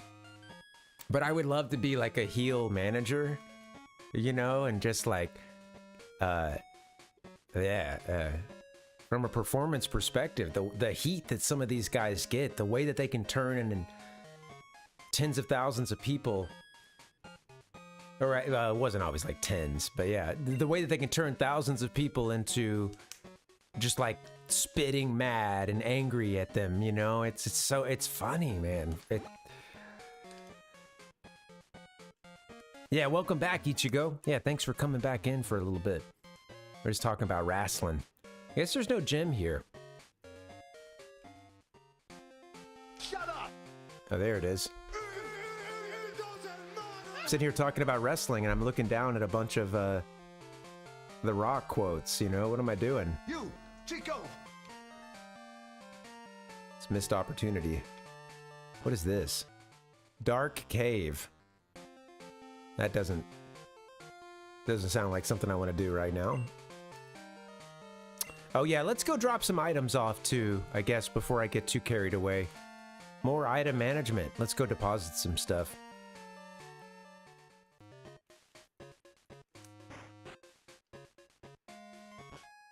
Also, one of the things that's blowing my mind, and yeah, right, yeah, the Hell in a Cell Ichigo.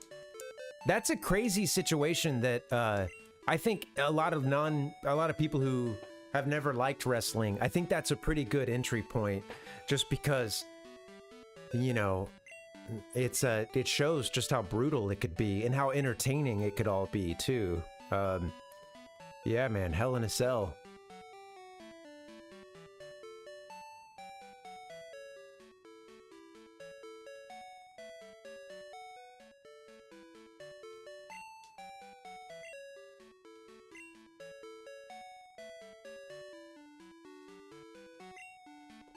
What was the deal with Mankind?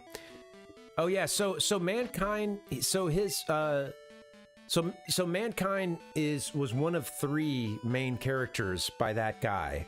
His name is Mick Foley. And Mick Foley, when he started out, like the first like wrestling persona that took off for him was known as Cactus Jack. And he built this reputation for just being very, very hardcore. And that reputation got even bigger when he went to Japan and took place and got into one of the craziest wrestling leagues there that was really like you know, like they were really pushing the envelope on violence, and like they would have explosives. They would take down the ropes from the ring, and they would string it with barbed wire. And you know, it was like the most violent kind of, like, you know, bloody stuff, barbed wire. They had matches with like explosives where if you hit like a tripwire, you know, giant explosion goes off. And he really like built a reputation for himself you know, in those matches. And he came back to the US, and once he eventually got pulled up into the WWF, yeah, death matches, right. And, you know, this was like, at the time, that stuff going on in Japan was like the most boundary-pushing wrestling. You know, like, the US hadn't really started doing the extreme wrestling to that level, or to anywhere close to that level at that point. Like, they were really, like, bleeding edge. I guess literally bleeding edge. You know, of like extreme wrestling, you know. And so he comes back to the US, and then he has to take on the I think we're good with everything else that we have here. And drop it. Put these max ethers in though, I think. Probably don't need those for a little bit.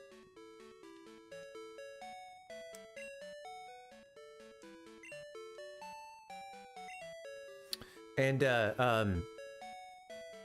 well, he comes back to the US, and he ends up having to be like, once he gets pulled up to WWF, they're like, I think they didn't really like the Cactus Jack, you know, like they weren't huge fans of the Cactus Jack persona, so they I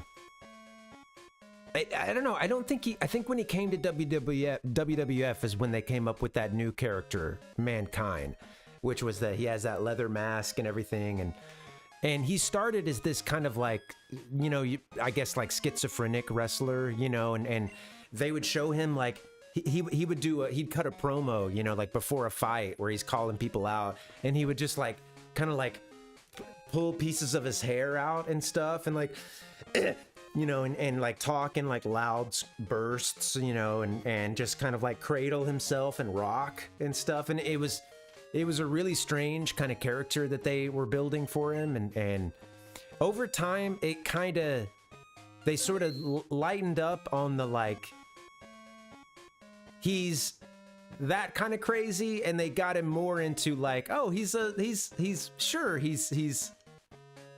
you know, he's crazy, but he's like generally on the happier side, you know, and he loves punishment, and he you know, like over time his character would kind of change, and he started saying like, have a nice day, and they would put a smiley face with his mask on shirts and stuff, and then he had a character named Mr. Socko eventually, which was like a sock that was his friend, and he had drawn like a little mouth and a couple eyes on the sock, and he would use, like, his move was that it's called the mandible claw. He would stick his like 2 middle fingers down the enemy's throat and make them tap out, you know. So he would do that with the sock and shove the sock into people's mouths and stuff. And so yeah, like you know, they started as having him be this really dark, like kind of really mentally ill character, but over time they kind of lightened that up and made him more like fun, you know, or like, you know, oh, he loves the brute, you know. He's smiling while he's bleeding, you know, that was kind of his thing. But yeah, so that Hell in a Cell was kind of in the middle of that transition for him of going sort of from the like kind of darker Mankind to one that was a little bit lighter. And yeah, but yeah, his thing was just that he always had he would put his body through so much and had a very, very high threshold for pain, you know, or at least would just send it, you know. And he's talked about like outside of character or out of character talked about like people thought I like loved pain or I didn't feel it, and he's like, it hurts, dude. And I'm always scared, you know, like people think that I'm like fearless or something, but it's really just I'm terrified in that moment, and I just do the jump. I just go before I can rethink it, or you know. So he was always flying off of shit, going into like the announcers tables, getting like choke slammed on the concrete floor.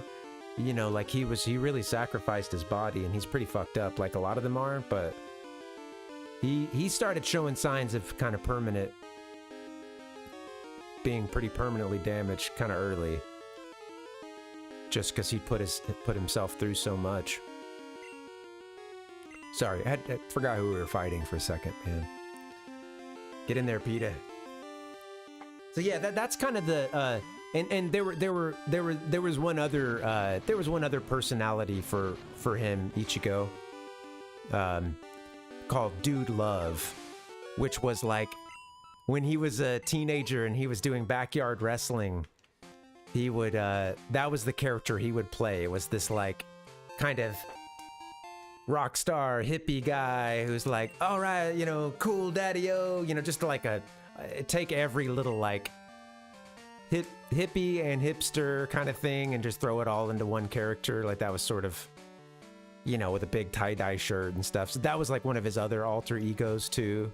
That's like the lighter side of Mick Foley and Mankind, you know. Oh yeah.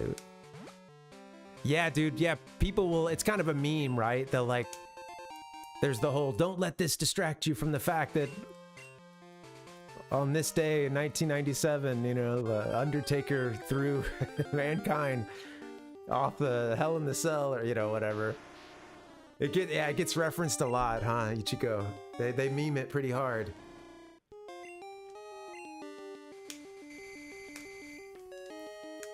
Yeah. It's a pretty crazy match if you want to see some of the sort of like hardcore nature of that time. And I think that that's an important match because it I think one of the things about it is that it oh, did it? That's funny, Ichigo. Wow, that's crazy.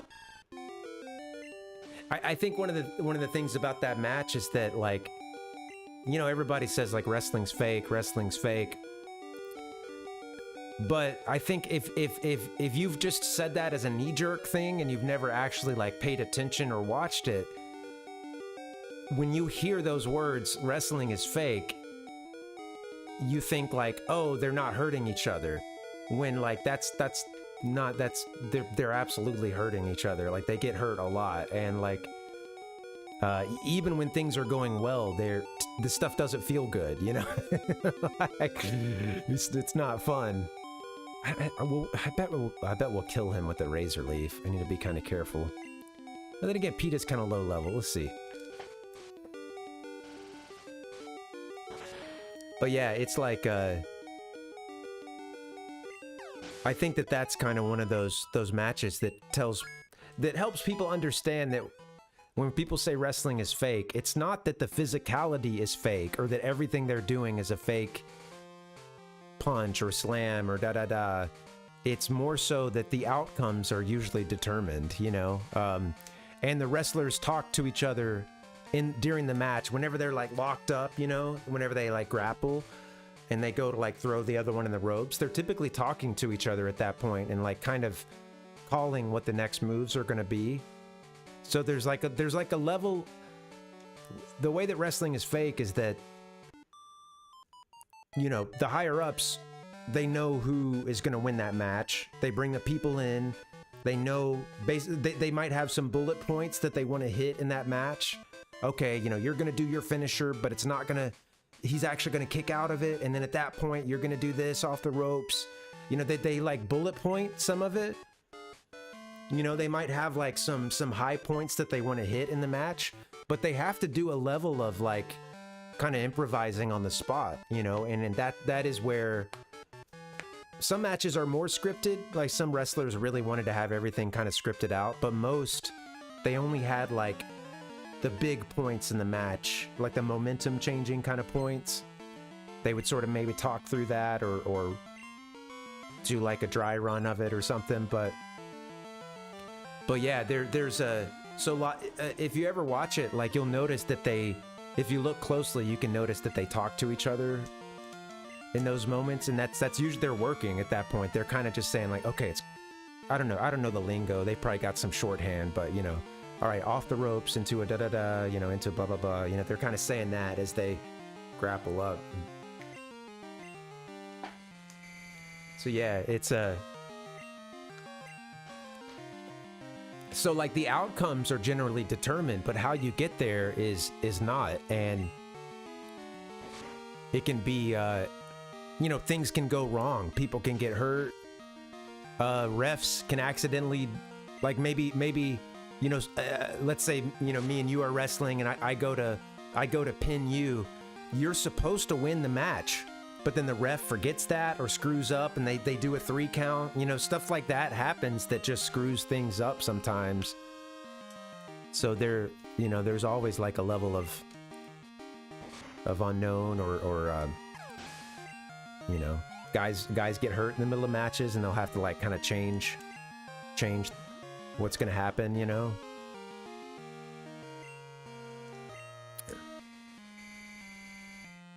So I think, you know, one of the things that I won't talk about it for too much longer, but one of the things my dad would always say that I thought was really funny, but there's some cool insight into it. And that's that wrestling is the only sport you can trust. And that's because you already know it's fake. So just like sit back and relax and watch it. You don't, you know, you already know it's rigged. Unlike sports where every now and then you find out like after the fact that some ref was betting on a game and they made a call, you know, to cover the spread or something, you know, like, yay, with wrestling, you already know it's rigged, you know, like, so all you have to do is sit back and just laugh and cheer for, you know, make people mad, cheer for the bad guy or something, you know, like just have fun with it. Have a couple drinks. Crack up at seeing these gigantic humans beat the shit out of each other, you know?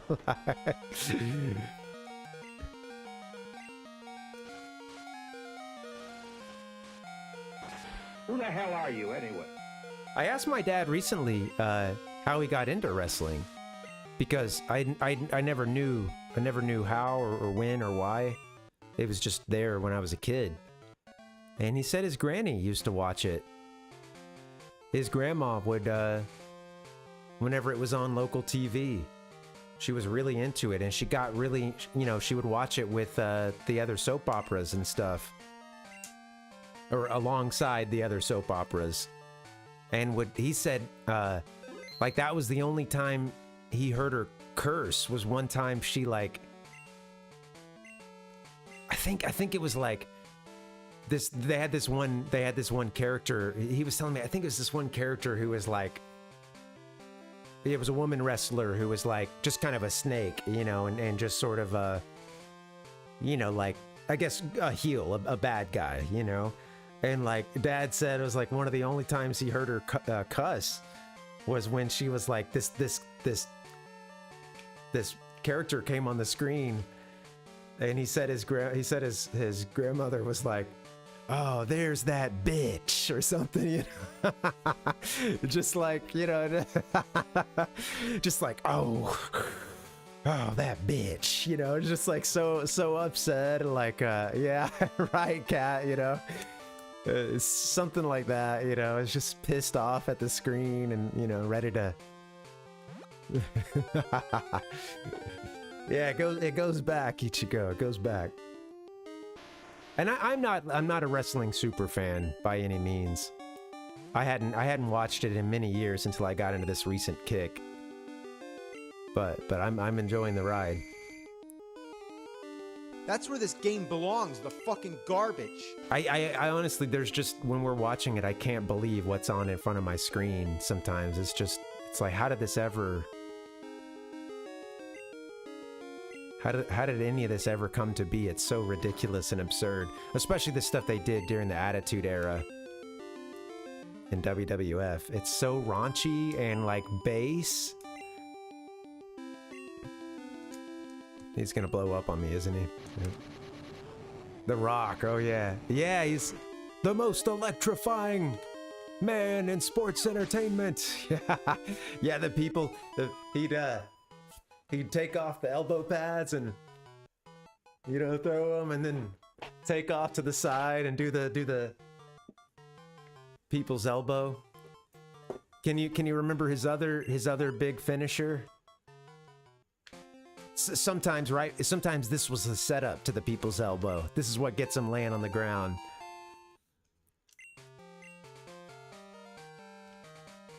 I gotta catch that graveler. I might just throw one of the balls at it. It was Yeah, it's called the rock bottom. he would get their necks like kind of right here in his arm, and then hold on behind them and lift them up and just like slam them down like that, you know, onto their back. Rock bottom, rock bottom, rock. You're hearing the announcer go crazy. Give me a hell yeah! And then usually that's when he would do the people's elbow once they're, you know, comatose on the ground, you know. Yeah, hey, welcome Binary. Welcome, happy Sunday. Austin 316 says I just whipped your ass.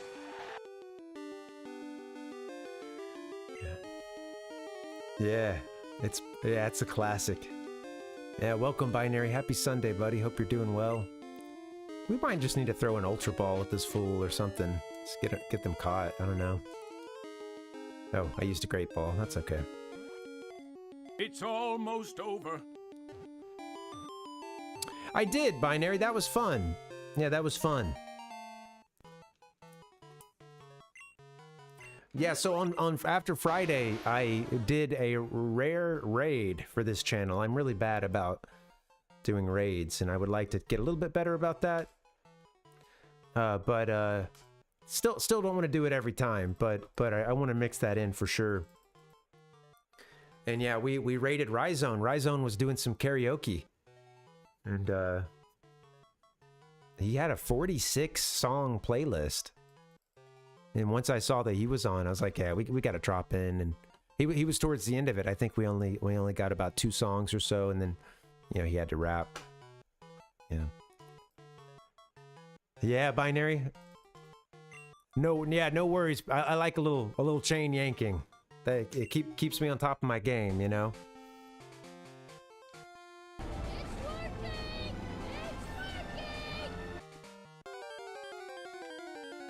Yeah, she was fun.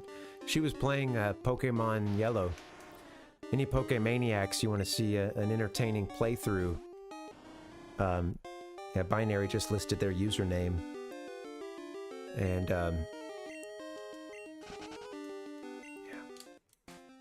yeah, seemed like a lot of fun. Oh, the way that we got to her stream was because Binary had recommended that stream to both me, and then I ended up going with Ryzone, and then he recommended it to Ryzone, so we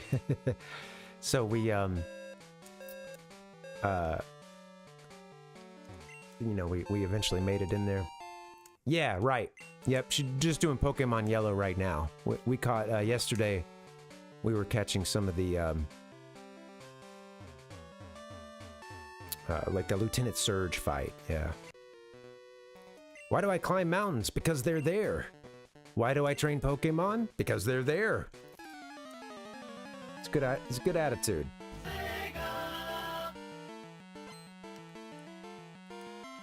Hiker Timothy. Hopefully the stream quality is decent. Yeah, what up, Council? My name is Chad Kroger. Now we're going to finish exactly what we started.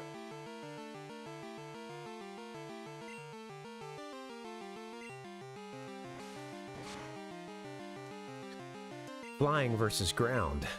I don't think I had the type advantage here. Noctowl kind of sucks. They're just high level.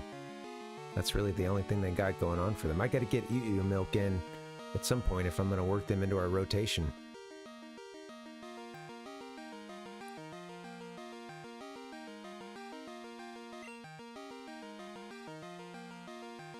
Yeah, it's a cool little graphic. Yeah, they had some fun animations in these first couple Pokemon games that were, I like, you know, for the considering it's for Game Boy and then Game Boy Color, you know, it's well done.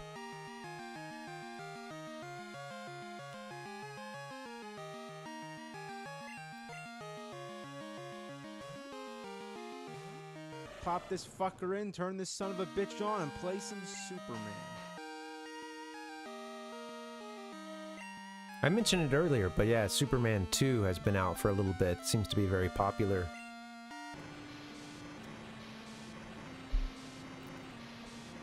I don't have a PS5. I mean, actually, I think it may be available on PS4 too. Not sure. Well, and whatever the hell Xbox is doing. I don't. I'm not into the console wars at all. But that is to say, I don't pay any attention to Microsoft really, just because I bought an Xbox like well after the fact, mostly to just play a few games. This was when the successor was already about to come out or something, and that they slashed the prices, you know. Did I say Superman? I meant Spider-Man. I'm sorry, guys. Yeah, I'm guessing since both of you said super. Yeah, I got my superheroes mixed up. Darn it. There's no forgiving. Yeah, I meant Spider-Man 2. My bad. Sorry. Oh. Ichigo's like, I missed the memo on Superman 1. Binary's asking about the movie Superman 2. Yeah, I deserve that. No! The worst show on television. Camper Quentin sent out Firo. Big ol' bird.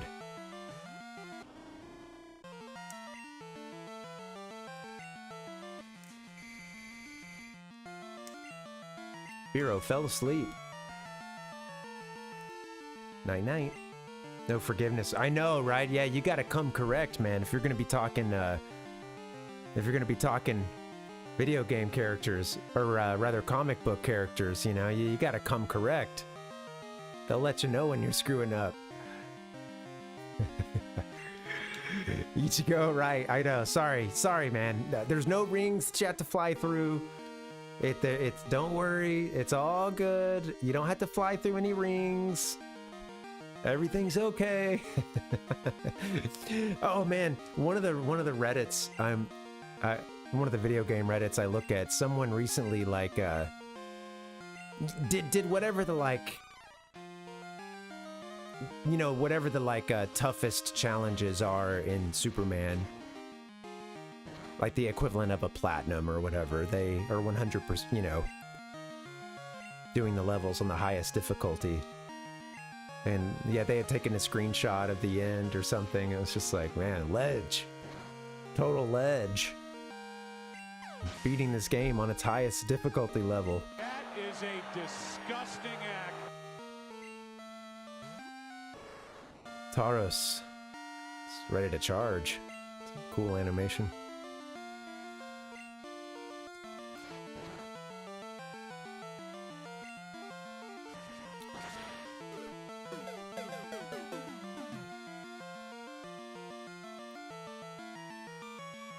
Super effective.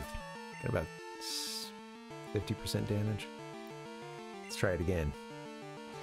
Whack! Got that horn attack in, didn't he? Come on. Oh, low kick him. Gotta be pretty easy to low kick a Taurus, right? You can, I mean, I imagine it's... If you're doing a low kick, you're gonna hit at least one of those legs.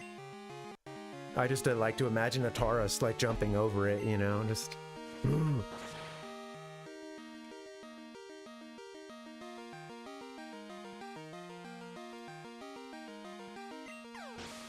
Do. You're a Taurus. Yeah, no offense. No offense to anyone's chosen or assigned zodiac.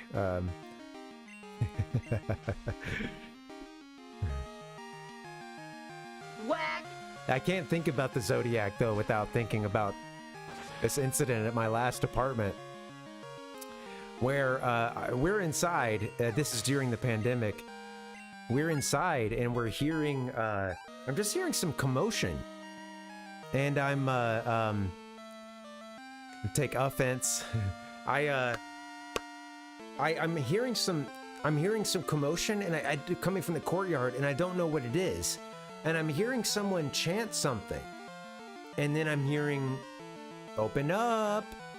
And then I start to walk to the door to see what's going on, and I'm still hearing that voice, and it's coming from the courtyard, and I'm hearing, open up, John, open up, and things like that, and like and one of the things, I pop outside to see what the hell is going on, and there's this young woman like pacing around in our courtyard, and I don't know if she's having some kind of psychotic break or what.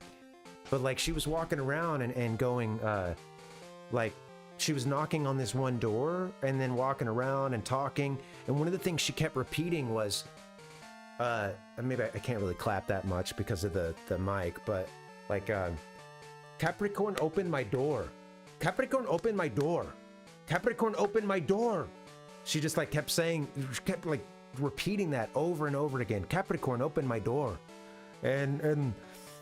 And then it's funny because like one of my neighbors popped out and was trying to talk to her and like, hey, you need to go away. Like you need to, I don't know what you're doing, but please, you know, you need to go away. And the girl said something to her, and then it was funny because my neighbor looked at me and she's like, this girl is crazy, you know. It's just like she's like, oh, she just looked at us and like our neighbor looked like she was in her late 60s or something. It's like, this girl is crazy, you know.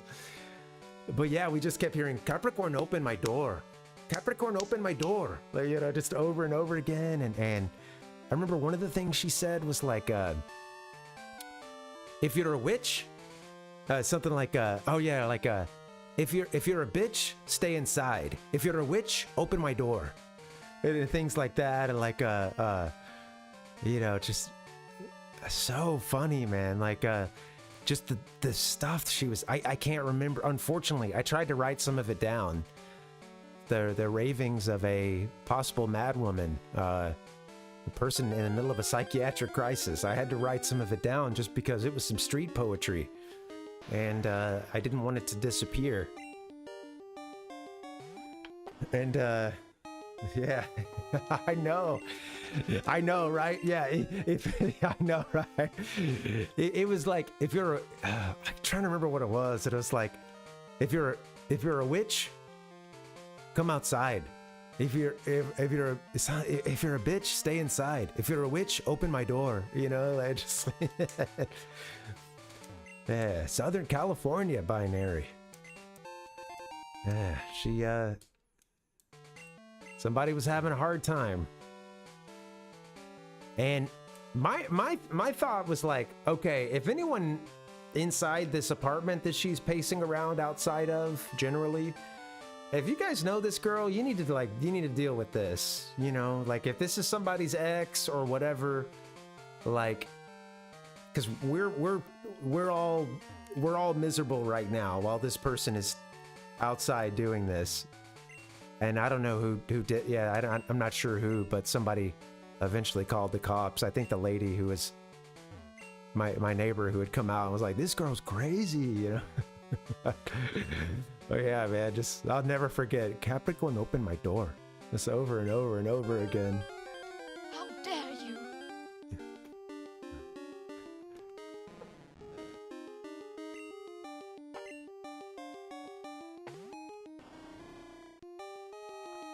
Stereotypical NYCC. Straight out of the movies. She was also talking about it, like, let me see my baby. There was like there was some element of that too, you know. Yeah, let me see my baby, John. You know, just like very strange. I don't even know if there was a John in that apartment, but yeah. Whew.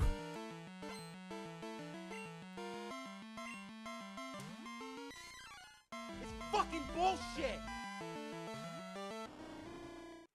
Not to why are we fighting level 17 stuff right now? Yeah, well, right. Well, I didn't know the neighbors on that side of the. I didn't know any of my neighbors really well, but the people on that side of the complex. I knew even... I wouldn't have known, yeah. I hadn't met those folks. Didn't really see them face to face. So yeah, could've... Yeah, maybe some... That's what I was thinking at first, was like, dude, whoever's in there, like, if you know this person, you need to, like... and they're not supposed to be there, then, you know, yeah, you need to... either tell her to go away, or yeah, you know, get a restraining order, call the police, whatever, because this person is now all of our problems. And if you're inside that apartment, then, you know, I can't blame you. I mean, maybe they probably could have feared for their safety or something, but it's also just possible she just got her way and she just got in, you know, followed behind the UPS guy or something and just got into the apartment and let's just kill this thing. It's level 16. We don't have to hypnotize it. Just peck it. Let me get somebody other than Noctowl in too. I guess you Milk needs a little help.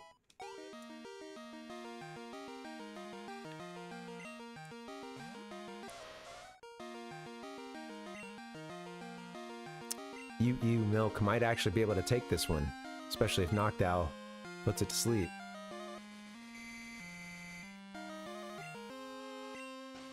We'll see if we can get to the final gym in Johto today. I think that'd be a good, possibly a good stopping point. I think I'm heading down towards, I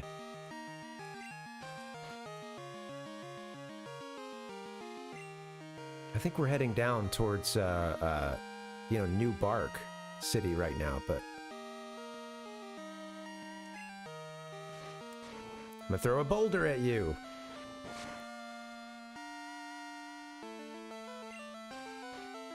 It's so dumb, dude. It's so... This fucking game, I tell you.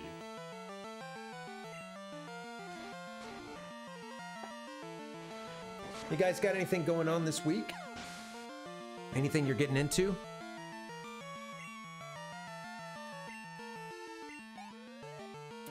I'll be streaming on Wednesday.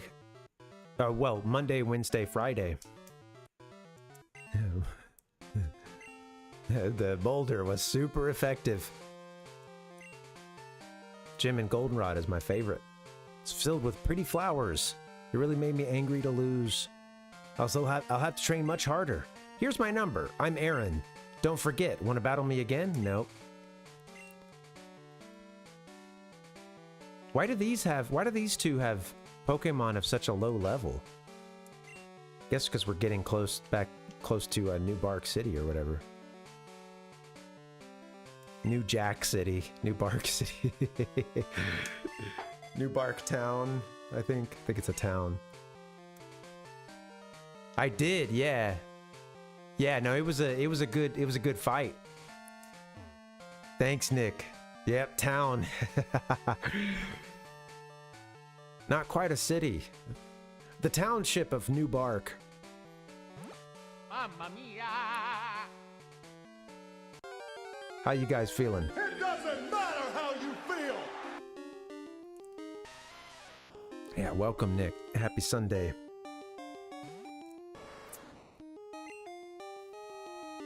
So we were talking about the time change earlier, and, you know, just how at this time of year you just get everyone, you get everyone arguing about which, like, once we get rid of changing the clocks, which time do we want to be on?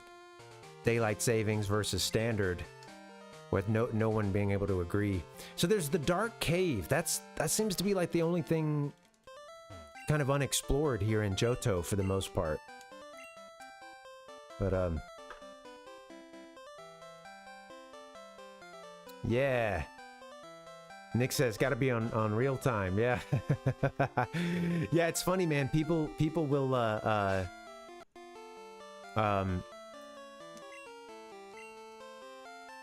every, you know, twice a year here in the US, we just get on social media everyone arguing which one is better than the other.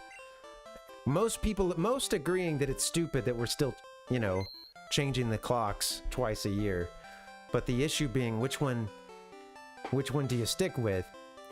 But it's funny because both sides will give a passionate defense of which time they think is better, without realizing that at a certain point it comes down to your own situation and your own, like, it is an opinion, you know, but they will present it as like objective. No, this is clearly the best, you know, like this one is, you know, and you're wrong, you know, you're you know. So and it typically, right, yeah. Binary says, yeah, GMT for everyone. Yeah, we'll make it easy. We're just, everybody's on Greenwich Mean Time.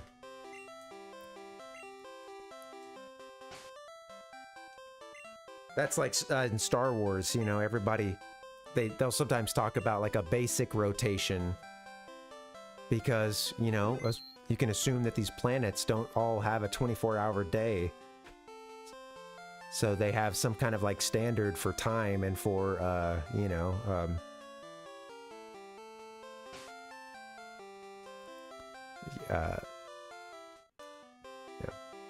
you know, like across the galaxy.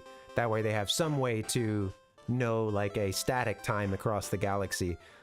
And also in the Star Wars universe, it doesn't really like the physics of light taking a long time and information taking a long time to get, you know, from one side of the galaxy to another.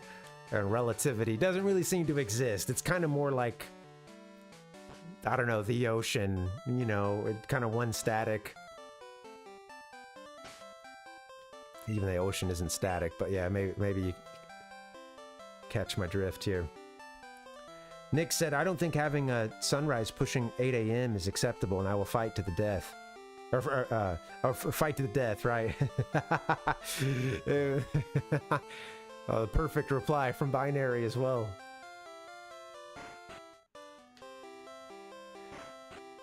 I don't think having sunrise pushing 8 a.m. Okay, which would have been DST, right? In your what you don't like.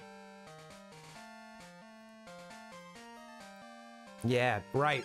I find it's funny because I find some people, especially if they don't have kids, and especially if they're like kind of outdoorsy, they can say daylight. They tend to prefer daylight savings time because,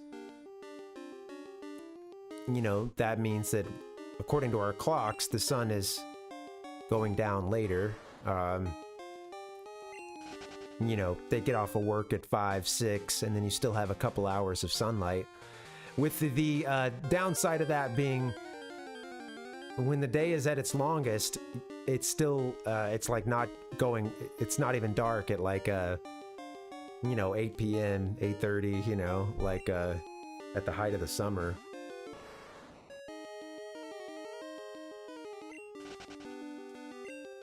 And then, of course, some people live at much higher latitudes and get a lot less sun anyway.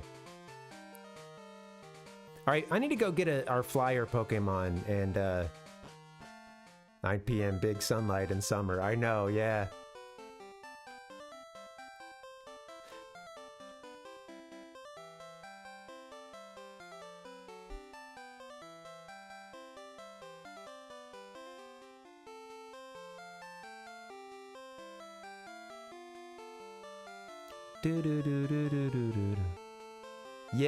Yeah, Binary.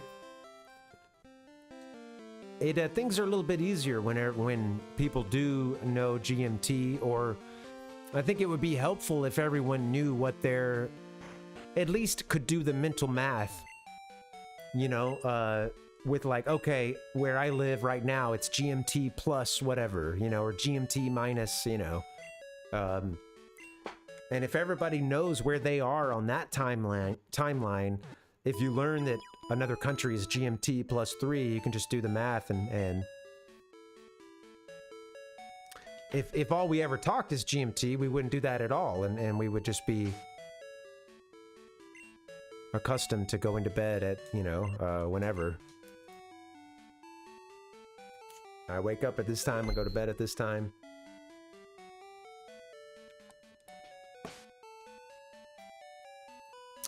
One of the things I learned not too long ago was about the times in history in which this or that, you know, governing body has basically said, hey, our dates are totally screwed up. Our calendar is screwed up at this point. We need to, you know, because because we haven't been doing leap hours, days, years, whatever, you know, because the Earth isn't at exactly 24 hours a day for its, you know, for a daily, for a rotation. And all those, over the course of decades, centuries, all those little bits that are left over start to add up, which is why we do have leap, you know, a leap day, et cetera, because this 24-hour clock is not correct. It's not accurate. And it 24 times 364, if we just kept with that, or 365, you know, we would end up, basically there were a couple of points in history in which people were like, whoa, the seasons are changing and it's not time for this seasonal change. We're a couple months back according to our calendar, but yet these seasons are totally changing. And so there were times at which they basically were like, okay, we're gonna move. I know that right now, I'm just using an example. I know that right now is November 5th. Actually, we're gonna change the calendar and it's actually November, you know, 1st, or you know, it's actually October 5th. We've let all this extra time add up. It's put us out of whack, and we're just changing the date basically. So with that being said, there's pretty much no way to ever, and some of it was done, like I think one of them was done by like by a pope, I believe, like one of the big changes in the clock that the West was using, I think was made at like a papal, you know, like some high level clergy basically like made the change. So it was kind of a big, I don't know, I don't remember a lot about it, but yeah, there's been a couple points at which they basically realized like, hey, our calendar is not correct and we need to just we just need to say that this is the day, this is the actual day now.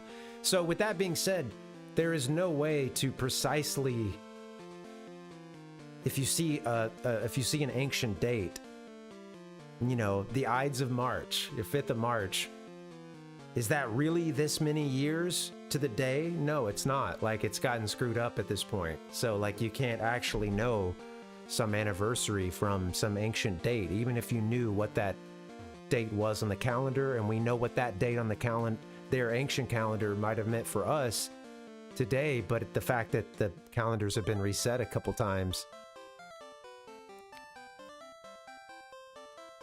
kind of makes it, I would assume, would make it impossible to actually know if you're hitting a true anniversary of something. I guess it doesn't really matter, but I declare bankruptcy vibes. Yeah. Right, Ichigo, yeah.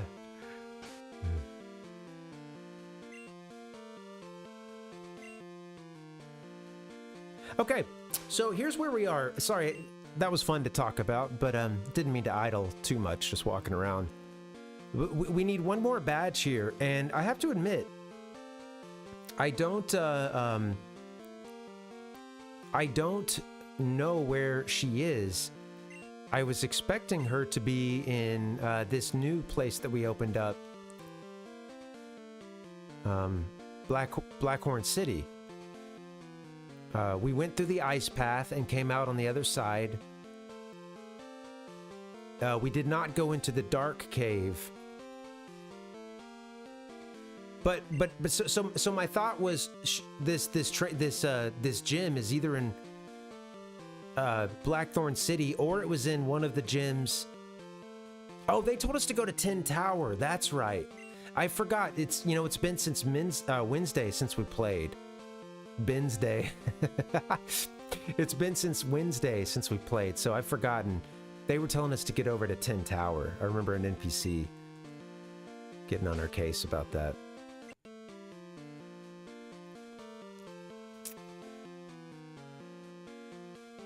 Yeah, wasn't it named after, yeah, Augustus, the, kind of successor to Caesar? And, some would call the first emperor of Rome. Yeah, you're right, Binary. Kind of an emperor before they were known as the imperator.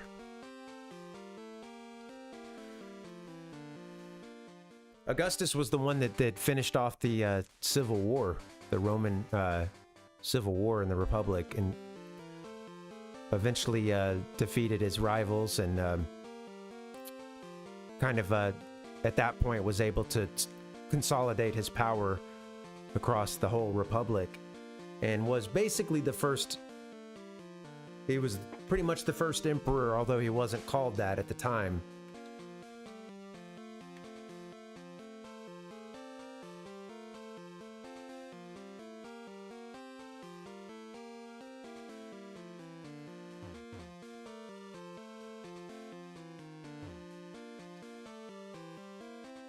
Tin Tower. That's right. Tin Tower. Stick to the game plan.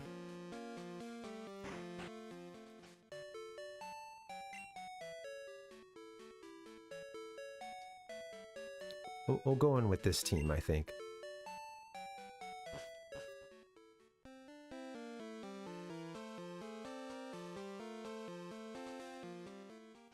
Is this where the tower is? Let's see.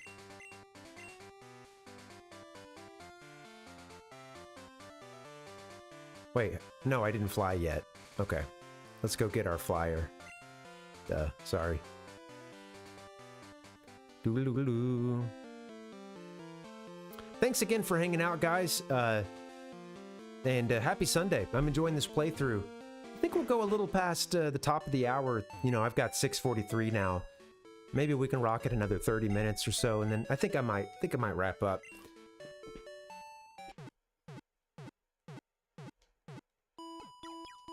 How dare you? Sometimes it's nice to end a little bit early Sunday night, have a little extra time to kind of, you know, get wound down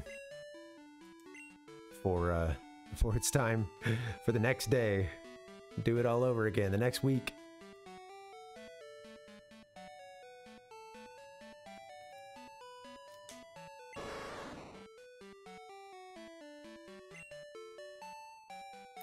CKN balls.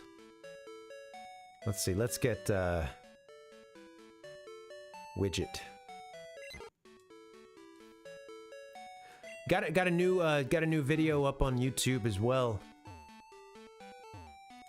And yeah, this one this one cracks me up. Had some fun with the edit. Maybe you guys will like it.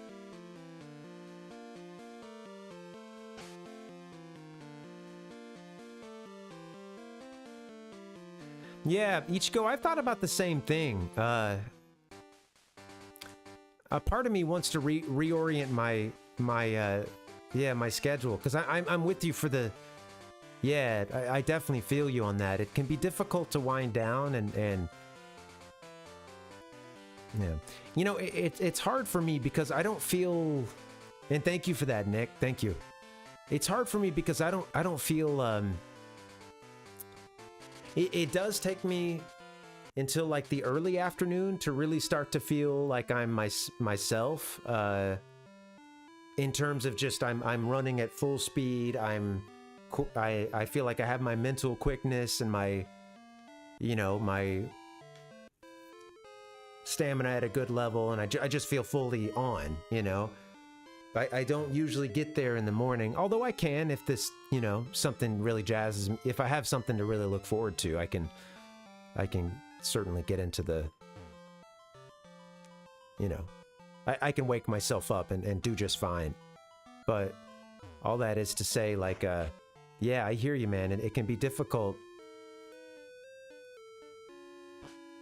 So this is the burn tower. Where's the tin tower?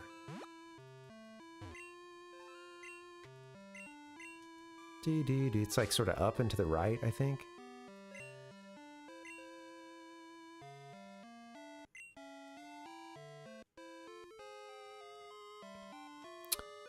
I hear that streams that are kind of earlier can do well too, because you get a kind of an international, you know, you if you're streaming earlier, you can get a you know, you're probably getting more people from overseas as well, you know. You can get the folks from, you know, tuning in from Europe stuff, you know, before they all go to sleep and whatnot. But yeah, the early work lurkers, yeah.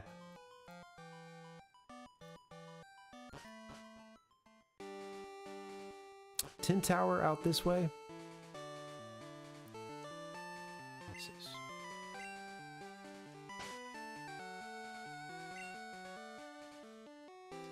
I will be the first to admit that this playthrough has been a little weird in that, as much as I've loved this game and I was so excited for a nostalgic run of it, and I don't mean to put a damper on it at all, but I have realized, like, I also just, I haven't had the patience to really like put, or the desire to put all of my attention into this game. You know what I mean? Like it's been more fun to play it the way I've been playing it, I think, which is sort of loosely, sometimes reading it, sometimes paying a little more attention than others, and it's been a great game. I have loved it. I do think, you know, playing this game now, starting to feel it show its age a bit. Still love it.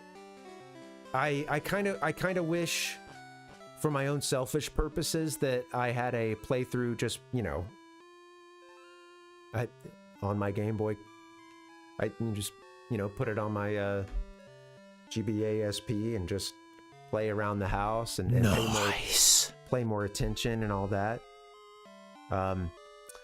What just happened? I heard oh, I can't see. Oh, Binary, thank you for the tip. Thank you so much.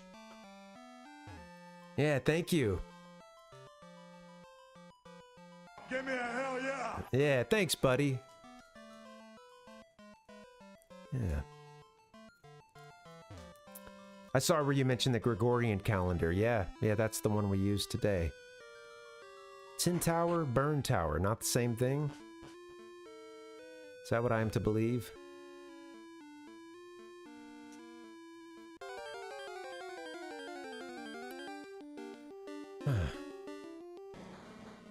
I don't think we have one of these nasty things.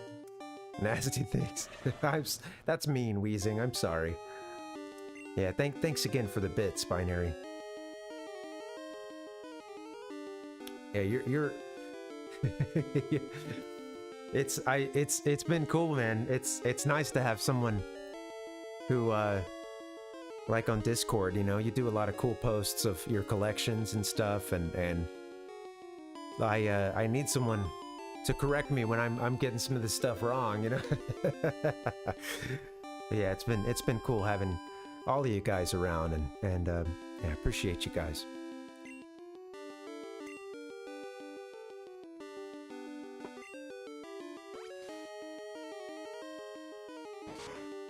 That's gonna kill it. Should've just thrown in a ball at it or something.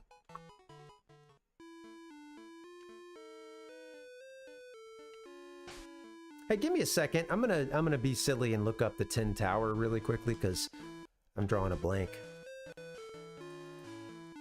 It's in Ekritik, right? Is that what they said? And which, that was the city that we were kind of...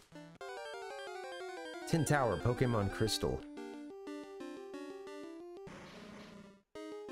Bring the Rainbow Wing to Ekritik City, and you will gain entry into the Tin Tower.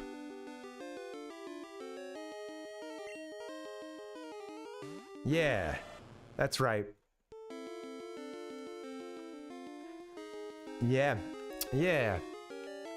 Well, I think it's yeah, you know, it's a big world out there, and yeah, who agrees with everything everyone else says, and I think it's there's something to be said for just getting through this life and trying to, you know, trying to realize everybody's got their own thing going, and it's you know, it's there are certainly things that people can disagree on that can drive a wedge between a friendship or family relationship, any sort of relationship. But then there's a lot of things that I think don't have to drive that rift necessarily. And then I also believe that, you know, yeah, that there's a way to, yeah, for people to coexist and to get along and not necessarily even on a taking this to the extreme, you know, yeah, not agreeing, not even liking, but just we got to coexist. It's a big world, and we're all in it. So, you know, I think you can't go too wrong with trying to just be kind and build bridges, you know.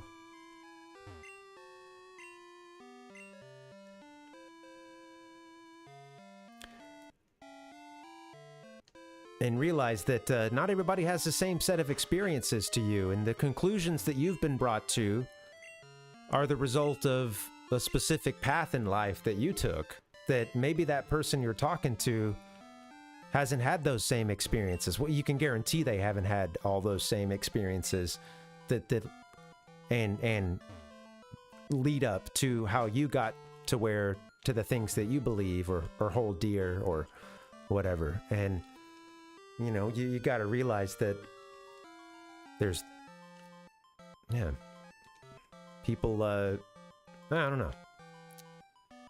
I'm not saying, you know, never cut people out or say, hey, we can't, you know, this is too much. We can't, it's too much for this relationship. That's certainly a time and a place for that. But yeah, I think sometimes people, I think we get pretty, oh, this is Tin Tower, isn't it? You need the gold, you need the rainbow wing, don't you? A monumentous event has occurred. I beg your pardon, but I must ask you to leave. Ah, the sound of that clear bell. It's sublime. I've never heard so beautiful a sound before.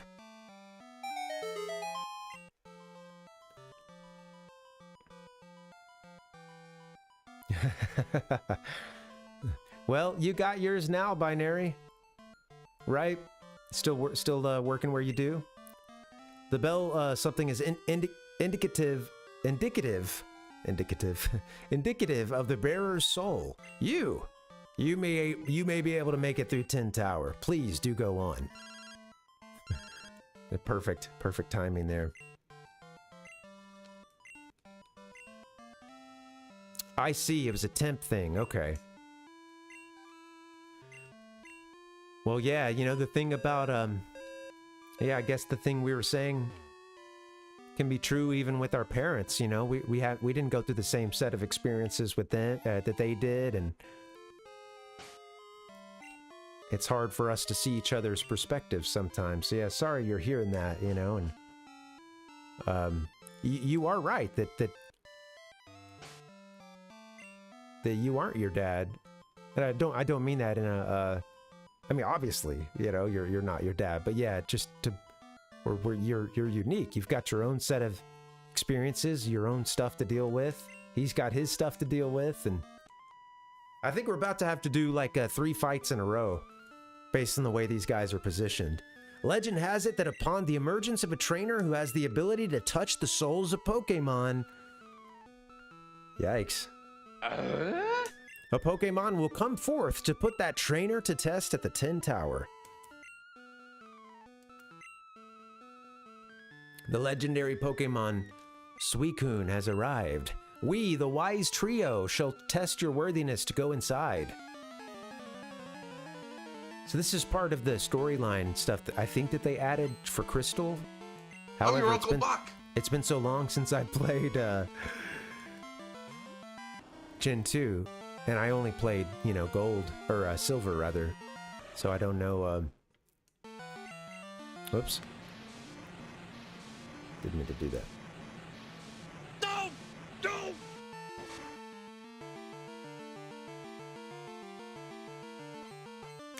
Yeah, that stinks.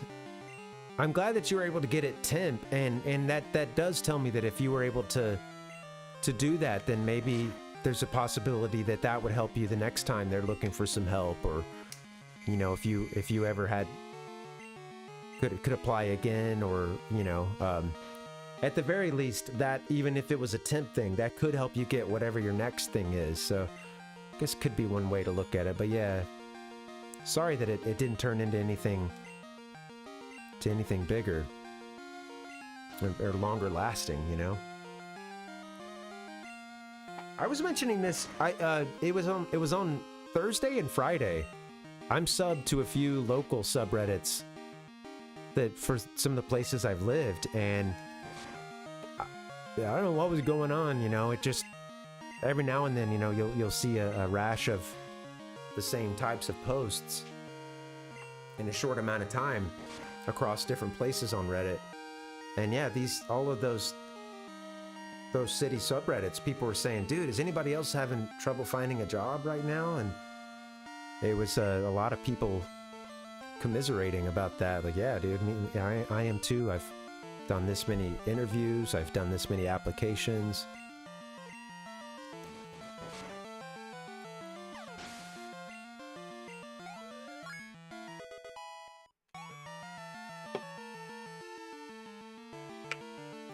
I should have stopped drinking coffee a little while ago. I didn't mean to do that.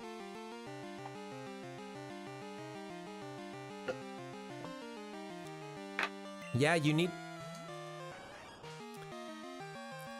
Yeah, you need some kind of consistency.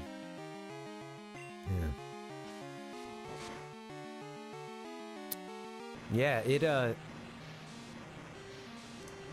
there's no loyalty either, between employer and employees. There's just very little of that at this. I shouldn't say there's no, but there's that has just been decimated, I think, over time, to the point where, like, I know some people my parents' age, they would get into these jobs, or you know, and sometimes it was even you know, a job that nowadays you would think isn't a long-term thing, because this is where we're at this point, where, like, you know, a fast food or a retail job often isn't a long-term thing, just because they're always hiring and firing and so on and so forth, and there's no job security, etc., etc. So, you know, it's to the point where, like, people in my parents' generation, they could get those jobs that maybe weren't that high paying, but it was like, you know, they would hold that job for a long time, and it was at least stability, you know, and just think that there's a lot less of that. And also employers are realizing that having full-time employees costs them much more money than, in some ways, than just doing the whole temp thing and really abusing temporary workers and getting folks in, burning them out, kicking them out real quick, you know. And with some businesses, employee turnover is basically part of what they do. It's like that's part of how they keep their payroll costs down, is just by continuously... Nobody sticks around long enough to you know, yeah, to get like a, you know, raise or higher levels of compensation. But when I say they don't stick around long enough, I mean like they're let go before, and you know, a lot of places would rather do this temp or this kind of you know, independent contractor thing.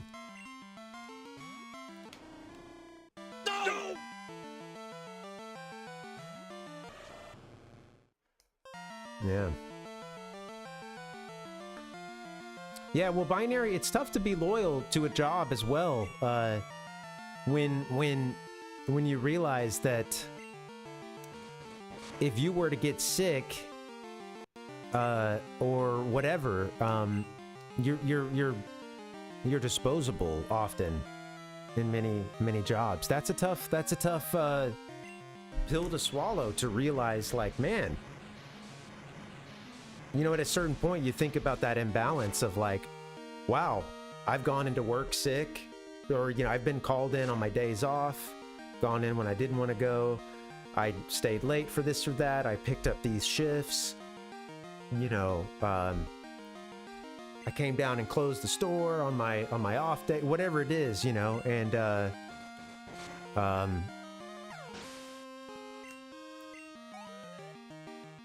then, you know, some of these places, man, the thing is, as soon as you can't work for them, or as soon as you're, you know, at a certain point, they might even let you go if you've had too many promotions, because you're costing more than it would be to just bring in somebody else off the street, you know, and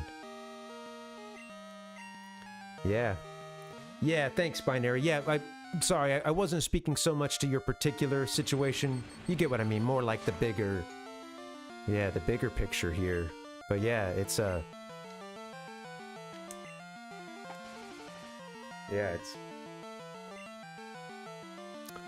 I remember a while back someone telling me, this was when I was teaching, and I was pretty sick, and I was just, it's tough, especially as a novice teacher, to miss school, because, you know, you have to write out like lesson plans, and you have to, it's especially if you're going to miss more than like a day, it's very difficult to arrange to have something for a substitute to take all these kids through. And, you know, you might think like, I mean, some teachers will just like give the kids a worksheet packet or some shit, you know. Even that is hard, you know. Even that is tough enough. Hey, thanks Yoshi, welcome. Hope you're doing well today. Happy Sunday. Hello. Hey. Yeah, I like it too. I got this overlay. I want to say like DeviantArt or something. Yeah, thank you. I see, Binary. Yeah, you're right. It's not about getting sick. You are sick. And not in the cool sick, you know? Sick. But yeah, so I was, very sick and was working as a teacher, and I had another teacher be like, dude, don't die for this job, man. They'll have you replaced before your body is cold, you know, like before you're in the ground, they'll have another warm body in here to teach this class, you know, like, don't die for this, man. I took them at their, I was ready to hear that advice, I think, because they were right, and I was like, dude, I'm wearing myself down. I'm sick and only getting sicker, and I'm afraid to skip school because it's work to just even miss a day of school, you know? So that teacher helped me, and they were like, take the next couple days off. I will get some work for the kids and I'll help arrange it, you know, like. The Brass Tower, which was said to awaken Pokemon, and the Tin Tower, where Pokemon were said to rest. I read that as said to reset at first. The view from the tops of the towers must have been magnificent. At the time, an immense silver-colored Pokemon was said to make its roost atop the Brass Tower. However, about 150 years ago, a lightning bolt struck one of the towers. Bye-bye. It was engulfed in flames that raged for 3 days. A sudden downpour finally put out the blaze. And that is how the burned tower came to be. I love a good well-timed bye-bye, you know. Reset, rest. The Pokemon needed a little reset, okay? Bye-bye. Sage Koji sent out Knocked Out.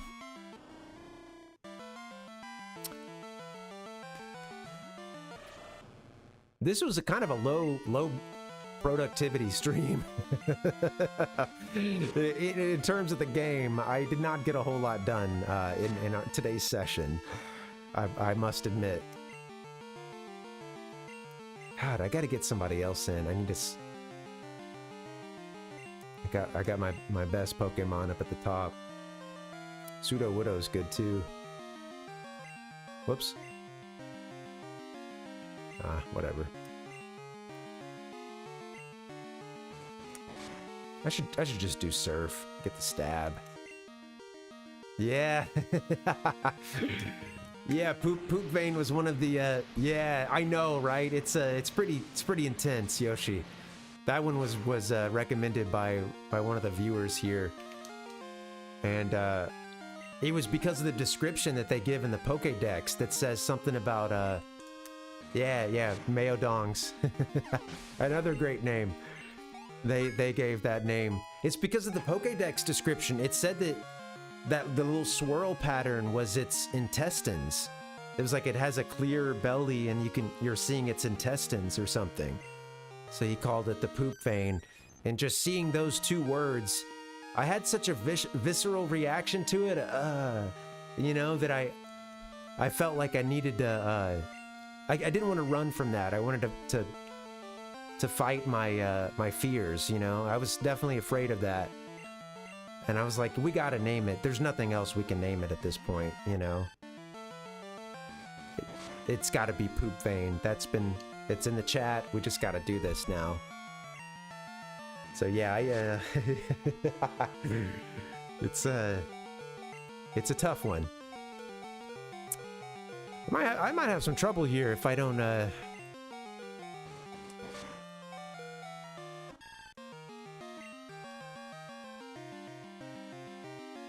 might be getting myself into a little bit of trouble here. This team sucks.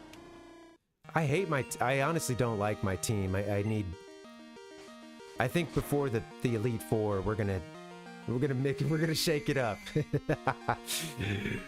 Alright, I'm talking to you Pokemon here. You guys, I'm just saying, some of you aren't gonna be on the team in the future, alright? So you better... You're all replaceable. As your boss, I want you to know you're all replaceable. I hope they all make the cut, but they can't, so I am holding out hope for Poop Vein. But they might have to go. Bye-bye.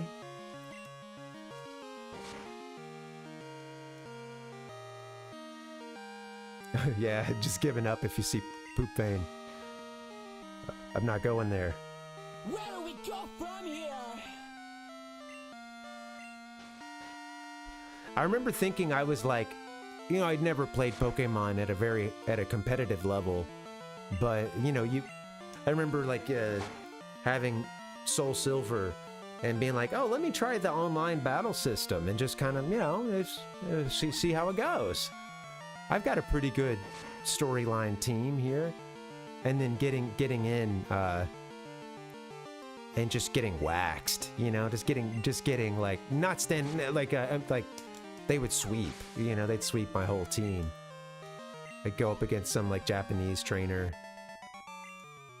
who was just absolutely smoked me. Game over. And I remember realizing like, yeah, I guess I'm not that good at Pokemon, you know. Are you the trainer who is awaited by the legendary Pokemon? I see. We, the Wise Trio, have been given the responsibility of protecting the legendary Pokemon. I like, yeah, the replacements binary. We're casual, exactly. Yeah, you learn just how casual you are when you go and try to do one of those fights online. You know, you either get paired up with a child who wasn't prepared for that fight. I mean, maybe they were, but yeah, or you're getting paired up with somebody who knows what they're doing. Something. I bet you've got the power of something. You possess the power and soul of truth. There you go, binary. Sounds like a hit. Please do go on and enter the 10 tower ahead. Suicune will put you to the test. I think this is all new for Crystal. I think this is some of the extra storyline development they gave for Crystal, but I don't know. If anybody knows, I'm not that familiar with the differences between Silver, which is what I played as a kid, and Crystal, this being my first time through, you know, Crystal, which was kind of like the director's cut. Yeah, Nick, I don't think we do. Good call. I also I might need to wrap somewhat soonish, so I might we might poke our head into the Tin Tower real quick, and then, but maybe we'll, we might be getting close to a good stopping point, you know? Nice. It's a new follower. Hey, thank you for the follow. Yeah, thanks, Yoshi. Appreciate that. And thanks for coming through.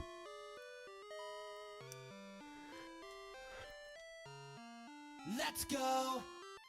Did I heal up yet? I did. I can get rid of Widget. All right, yeah, let me do a little setup for Tin Tower, and then I think we'll just save and quit. I'll go get us some balls. Okie dokie.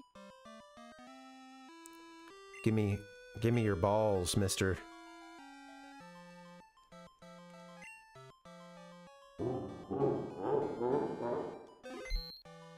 Give me your balls, mister. Hi, mister. I'm here for your balls. That is a disgusting act. Welcome. How may I help you? You've only got great balls. I think we're gonna want some okie dokie, yeah. Right. Heidi ho, good neighbor. I'm here for the balls. I think we're gonna need some, I don't think we're gonna be wanting to throw a bunch of great balls at a legendary, but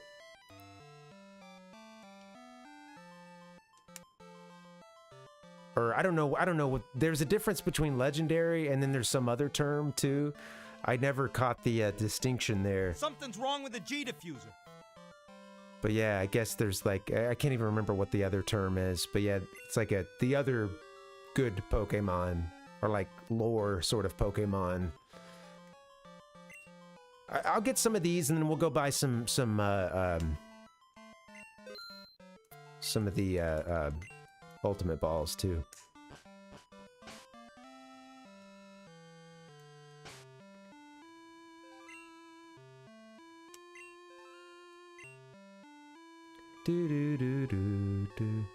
Lake of Rage has a store, I think, right?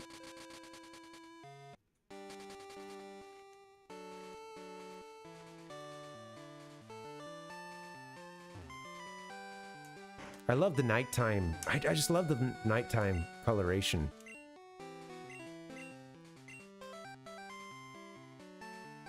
I know. Yeah, I like yeah, binary. That's the crossover we all need. Can I buy can I buy the Ultra Balls? I think I said Ultimate Balls. God, what a... You'd think I'd never played this game before. Mamma mia! Ultimate Balls. There's that filthy casual again.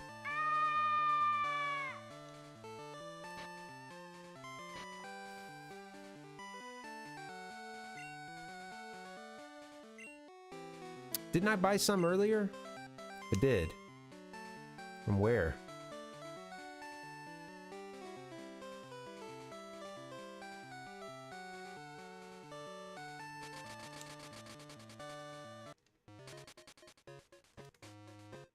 Maybe from Blackthorn?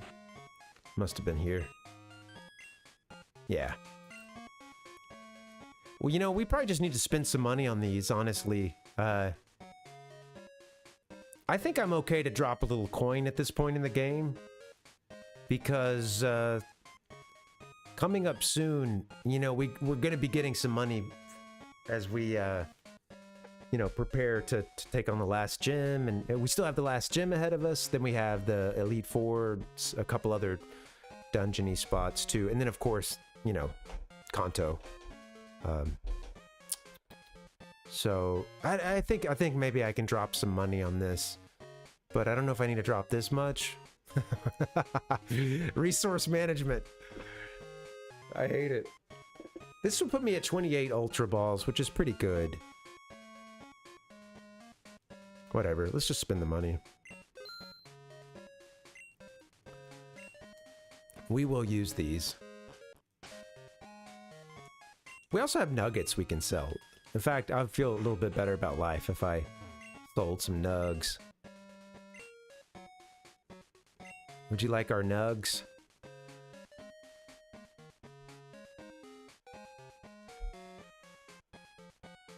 Do do do do do do do do do do do do do.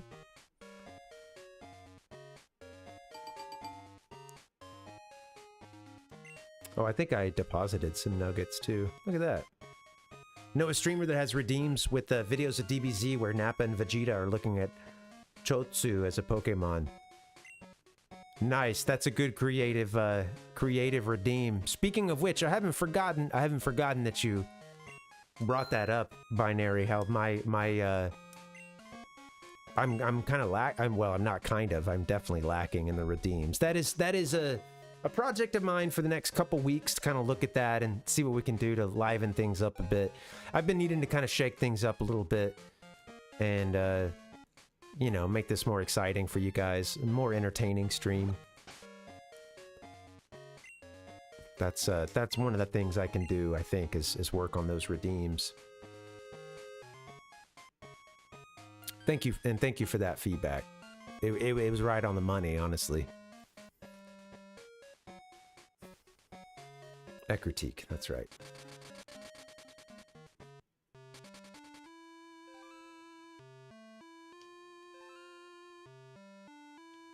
DBZ is one of those things that you can really take out of context and have some great content, you know.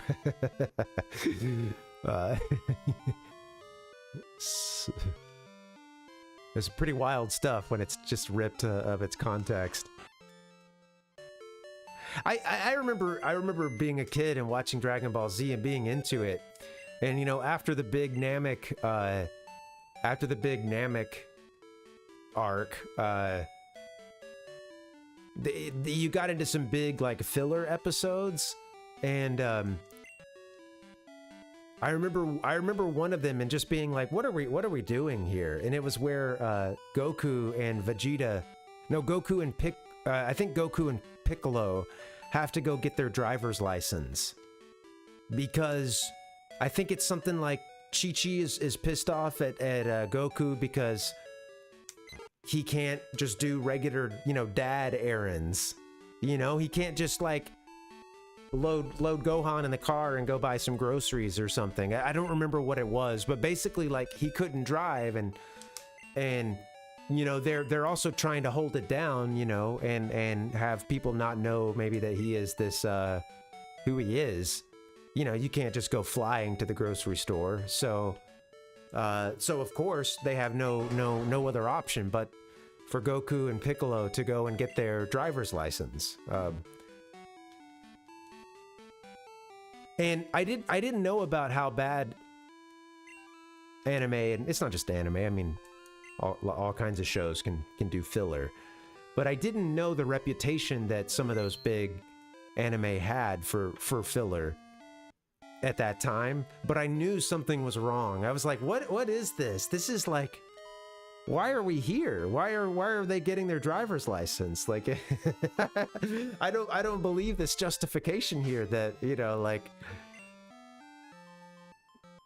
I can't believe this justification that he needs to run errands and he needs the car, you know, like he just spent several episodes fighting against this like interstellar threat, you know, from I don't like, the biggest threat that Earth and everywhere else had faced in defeating Vegeta and or rather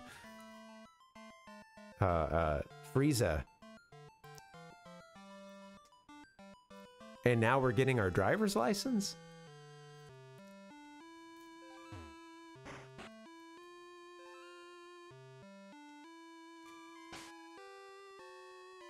Oh, it didn't work. Yeah, so it's just perfect for a Pokemon scenario.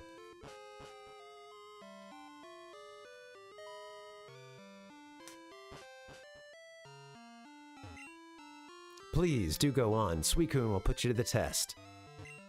Ah, so it is you who claim to have seen Suicune, Entei, and Raikou.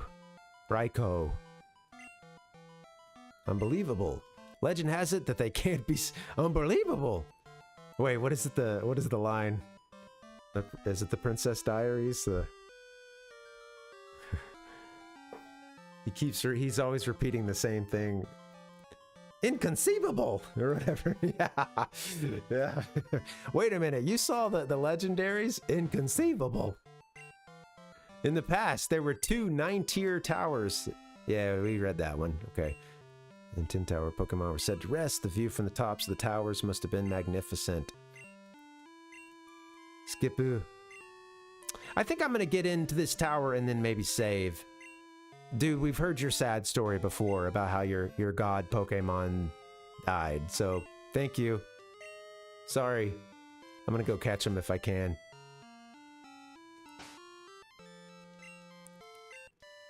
Have to admit, I didn't think I was walking into an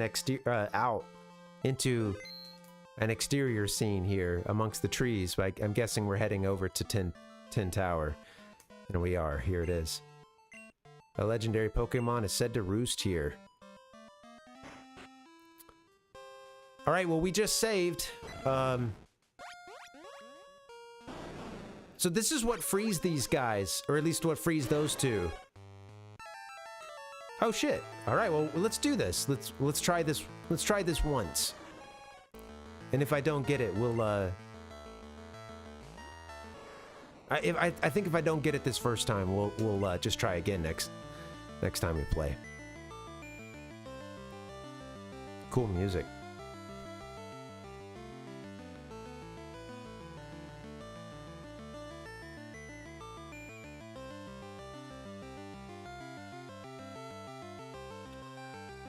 Sorry, I was cranking it up a little bit for myself. Well, UU Milk does not stand a chance here, so just kind of writing them off already, honestly. Trying to see if there's anything they have that can maybe...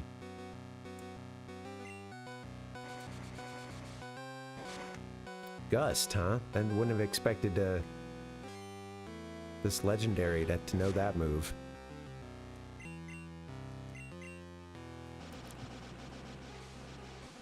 I didn't think we'd get into a fight as soon as we walked in. Hey, guy, you're the first serious gamer I've seen all morning.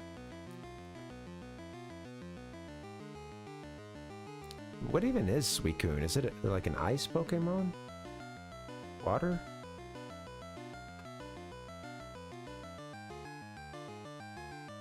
It's water, isn't it? I don't know. I can't remember. Yeah, let's see what we can do here.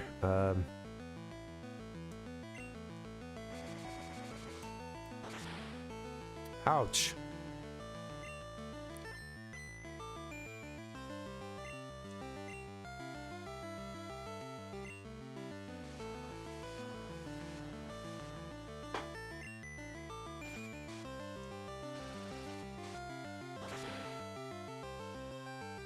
Yeah.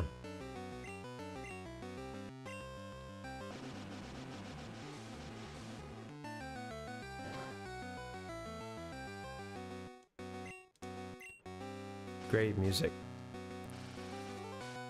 You know, I was skeptical of this at first because I think the nostalgia was kicking in. Sorry, to just back up a second. In terms of better soundtrack between Gen 1 and Gen 2.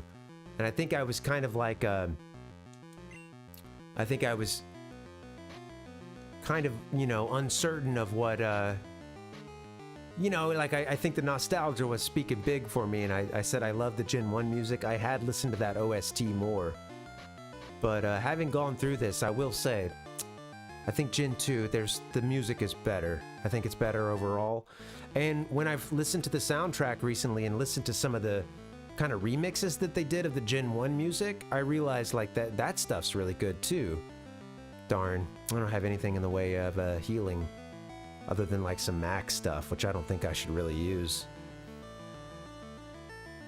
I think I'll save that for a big, like, you know, something else. Sorry, PETA. Look at you, PETA. But yeah, you're right, Binary. I see, yeah.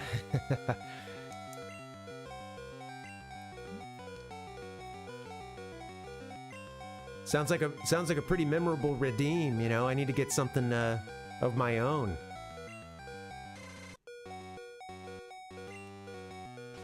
PETA punching above their weight here.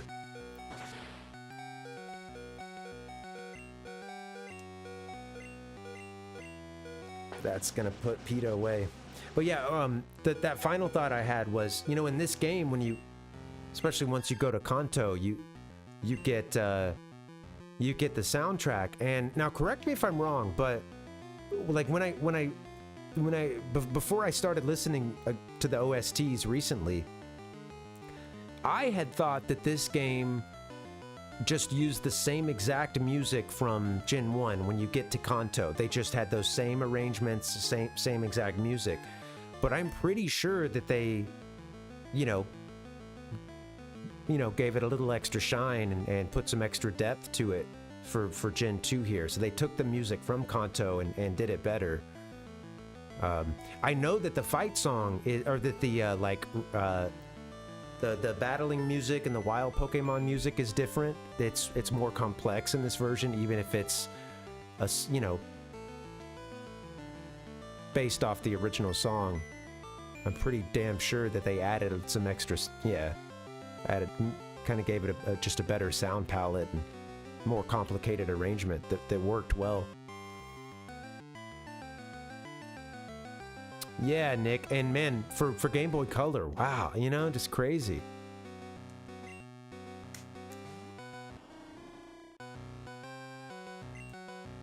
Yeah, you can build, you can really build up with an RPG, you know, especially as the technology gets better. You know, yeah, you've got the ability to kind of make have everything be upgraded. You just hope you get as good of a storyline or better, and you hope that the gameplay is good or better, you know, which that can be the hard part, I guess.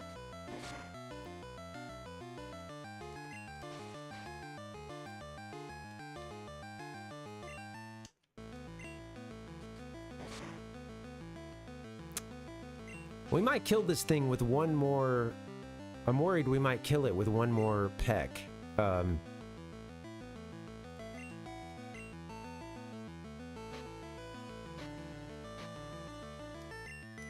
think we could squeeze one in, but I think I've got about I'll just say if I used it, I wouldn't be surprised if it knocked it out. Have I got anybody who can do just a little baby hit on this guy?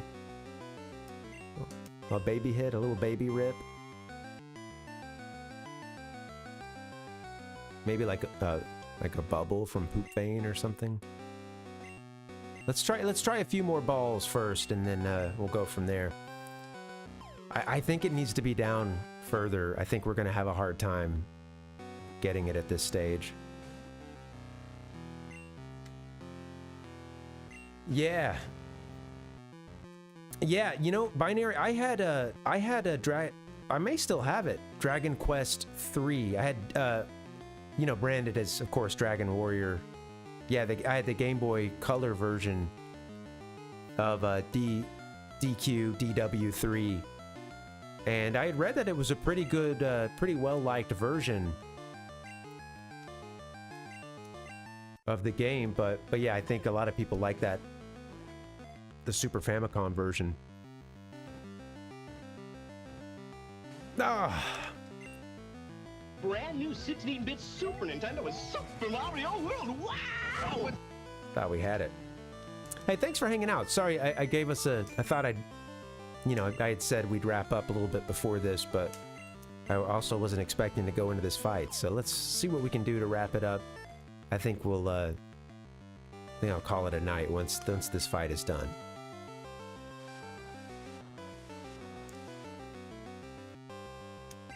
Yeah. That's what I was seeing, Binary, yeah. Yeah. I hear DQ3 is really fun. I only played a little bit of it when I had it on the Game Boy Color. I wish I had gotten around to doing a little bit more.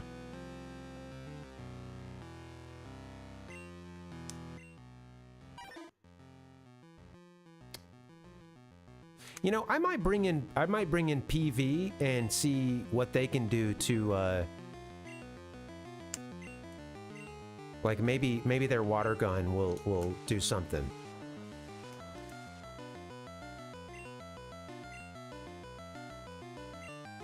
Oh right, yeah, the original Dragon Quest, yeah. Yeah, just a battery save option. Or a password rather, yeah. When did they, what was their first battery save? I have DQ3 for the Famicom, and it's got a battery in it. I wonder if that was the first one that did battery?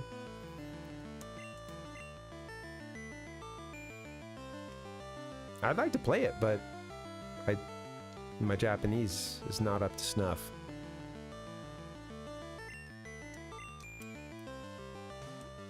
Hey, guy, you're the first serious gamer I've seen all morning. Dragon Quest is one of those series I feel like I wish I had just done more in it, you know. This could kill this Suicune, but yeah, I've played 11. 11 is the one I've played the most. Oh, good. This is a good move. I'm gonna try one more. I've played a lot of 11. You know, 40 hours or so, but it's been months since I've played it.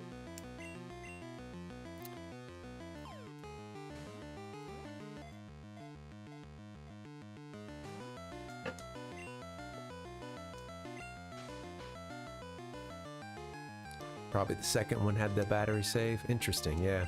Yes. By the third they had it, that's all I know.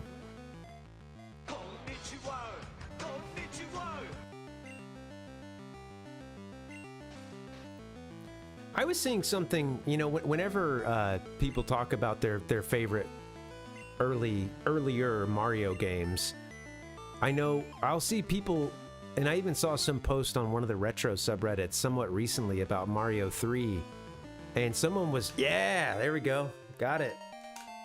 Caught. Suicune was caught. Suicune's data was newly added. His data was newly added. All right, Suicune, Aurora Pokemon, height 6 foot 7 inches. Damn. Weight 412 pounds. We got it. Yeah, thanks, Nick. This divine Pokemon blows around the world, always in search of a pure reservoir. I'm exhausted. I've run out of things to say. Suicune. Yeah, thanks guys. Hey, welcome 1-800 and thank you. Just in time. How you doing? We're gonna name Suicune. I'm going for Water Boy. Really glad I didn't get to Suicune and not be able to catch it because of having my Pokemon box be full. All right, Water Boy is caught. All these monks are like, yo, what the hell? Awesome. Too awesome even. I've never seen a battle that great. Wow, man, when you... wow, when you used that idea you had to switch over to Poop Vein and use Water Gun 2 or 3 times, man, that was truly inspiring. You did, 1-800, yeah. Greetings from Florida. What brings you down to the Sunshine State? Suicune was tough, but you were even more incredible, Benji. I heard Suicune's mystic power summons a rainbow-colored Pokemon that might have appeared in the very first episode of the anime. Maybe, just maybe, what went on today will cause that Pokemon to appear. I'm going to study the legends more. Thanks for showing me that fantastic battle. Oh, you're going to Disney? Cool. Later, Benji. Probably a good time of year to go visit. Maybe it's not 1,000,000 degrees. I mean, still warm, probably, but... Last Pokemon you sent filled your box up. You'll have to switch boxes if you want to catch more Pokemon. Why don't you just switch the boxes for me now, Bill?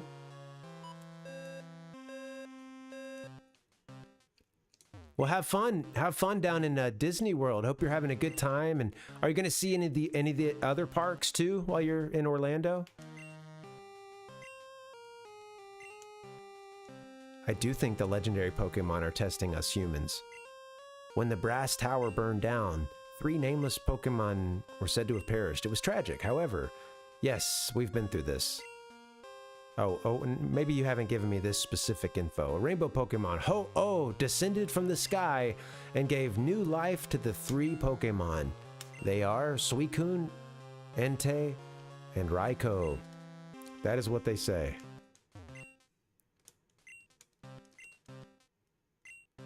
That was 700 years ago, but the ideal still remains important today. Here you go, folks. The 2 towers are said to have been built to foster friendship and hope between Pokemon and people. That was 700 years ago, but the ideal still remains important today. Good stuff. I don't know if that's good enough for you guys. Today was the last day on the trip. Been here since Wednesday. Oh, cool. Well, hope you've had a good time and yeah, have a safe trip. You know, back to Tejas. Yeah. Awesome that you got a little vacay in. That's great. I'm happy for you. Yeah. Good stuff. Flew by. We went to Magic Kingdom, Hollywood, Epcot, and Disney Springs, Animal Kingdom. I feel like, you know, I've done Disney not that often. My parents took me when I was a kid. I was only 2 years old, 2 or 3. I don't remember it. It was more for my big sister. And then it wasn't until we took my partner, her sister's kids. We met up with some of them, and we met up with my niece and nephew as well. That's what's brought us to Disneyland. I think twice at this point that I've been now. Was a family coming to visit, and yeah, I haven't been to those other parks though. I've never. California Adventure, I hear, was pretty fun, but and I haven't been to Universal. The super. Got to get into. I always forget how they call it. It's a Super Nintendo Land, I think, something like that. It just opened at Universal. Yeah. Binary says, I was there in 95 before my grandfather passed away. Was that a land or a Disney World, Binary? Guess you're so close to Disney World. Well, not so close, but you get what I'm saying. Not too far either. Well, all right, guys, this was awesome, and thank you guys for coming through. It was a lot of fun. There's a new video I put up on YouTube as well. I think you guys will like it. It's a fun one. I think you'll like it. But yeah, this is cool. Let me show you guys our schedule, and then we'll get up out of here. And thank you for y'all coming through, and thank you for the bits, Binary. Thank you for the follow as well, Yoshi. Thanks for coming through. It's good to have someone new popping in. But all right, guys. The state of PaRVéNation, always in flux. However, as it stands, we're going to be back tomorrow doing some Kirby 64. This is part 6 of a 19-part Japanese Nintendo 64 game series that we're doing. And we're playing that on, you know, actual hardware and a good old 3-pronged controller that we all know and love. That's been fun. And then Wednesday, we're doing Crystal back at the Pokemon Crystal 251. Friday, Kirby 64, Sunday, Crystal 251, alternating between those two, maybe switching it up if we need to on the fly, but those are our 2 games we're going to take our time through. So this was cool, man. Thank you guys for coming through, and thank you 1-800, and yeah, this was great. Thank you guys for keeping me company. Really fun stream. And I'm going to get up out of here and play a little bit of music for you guys, or a little bit of sounds on the way out, but we're done here. All right, guys, maybe I'll see you tomorrow. Hope you can come through. If not, we'll see you next time. Thanks again, guys. Adios. Have a good rest of your Sunday.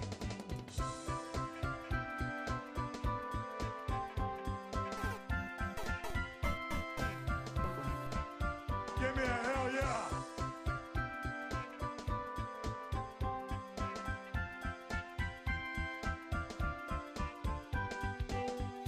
Give me a hell yeah!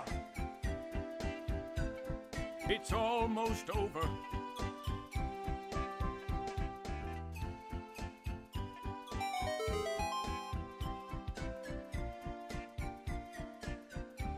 I'm gonna give you 55 straight. Don't! Don't! Don't! Oh! Don't! Don't! Don't! Oh! The worst show on television. Oh, wow!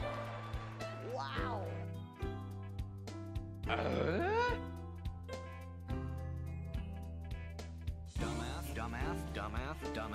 Dumbass. You suck.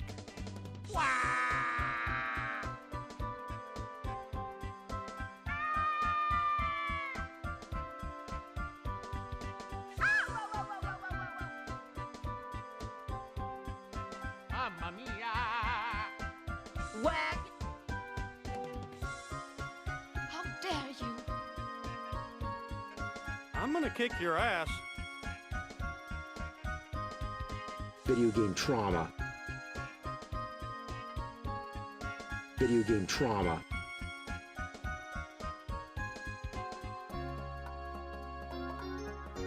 What the fuck is that?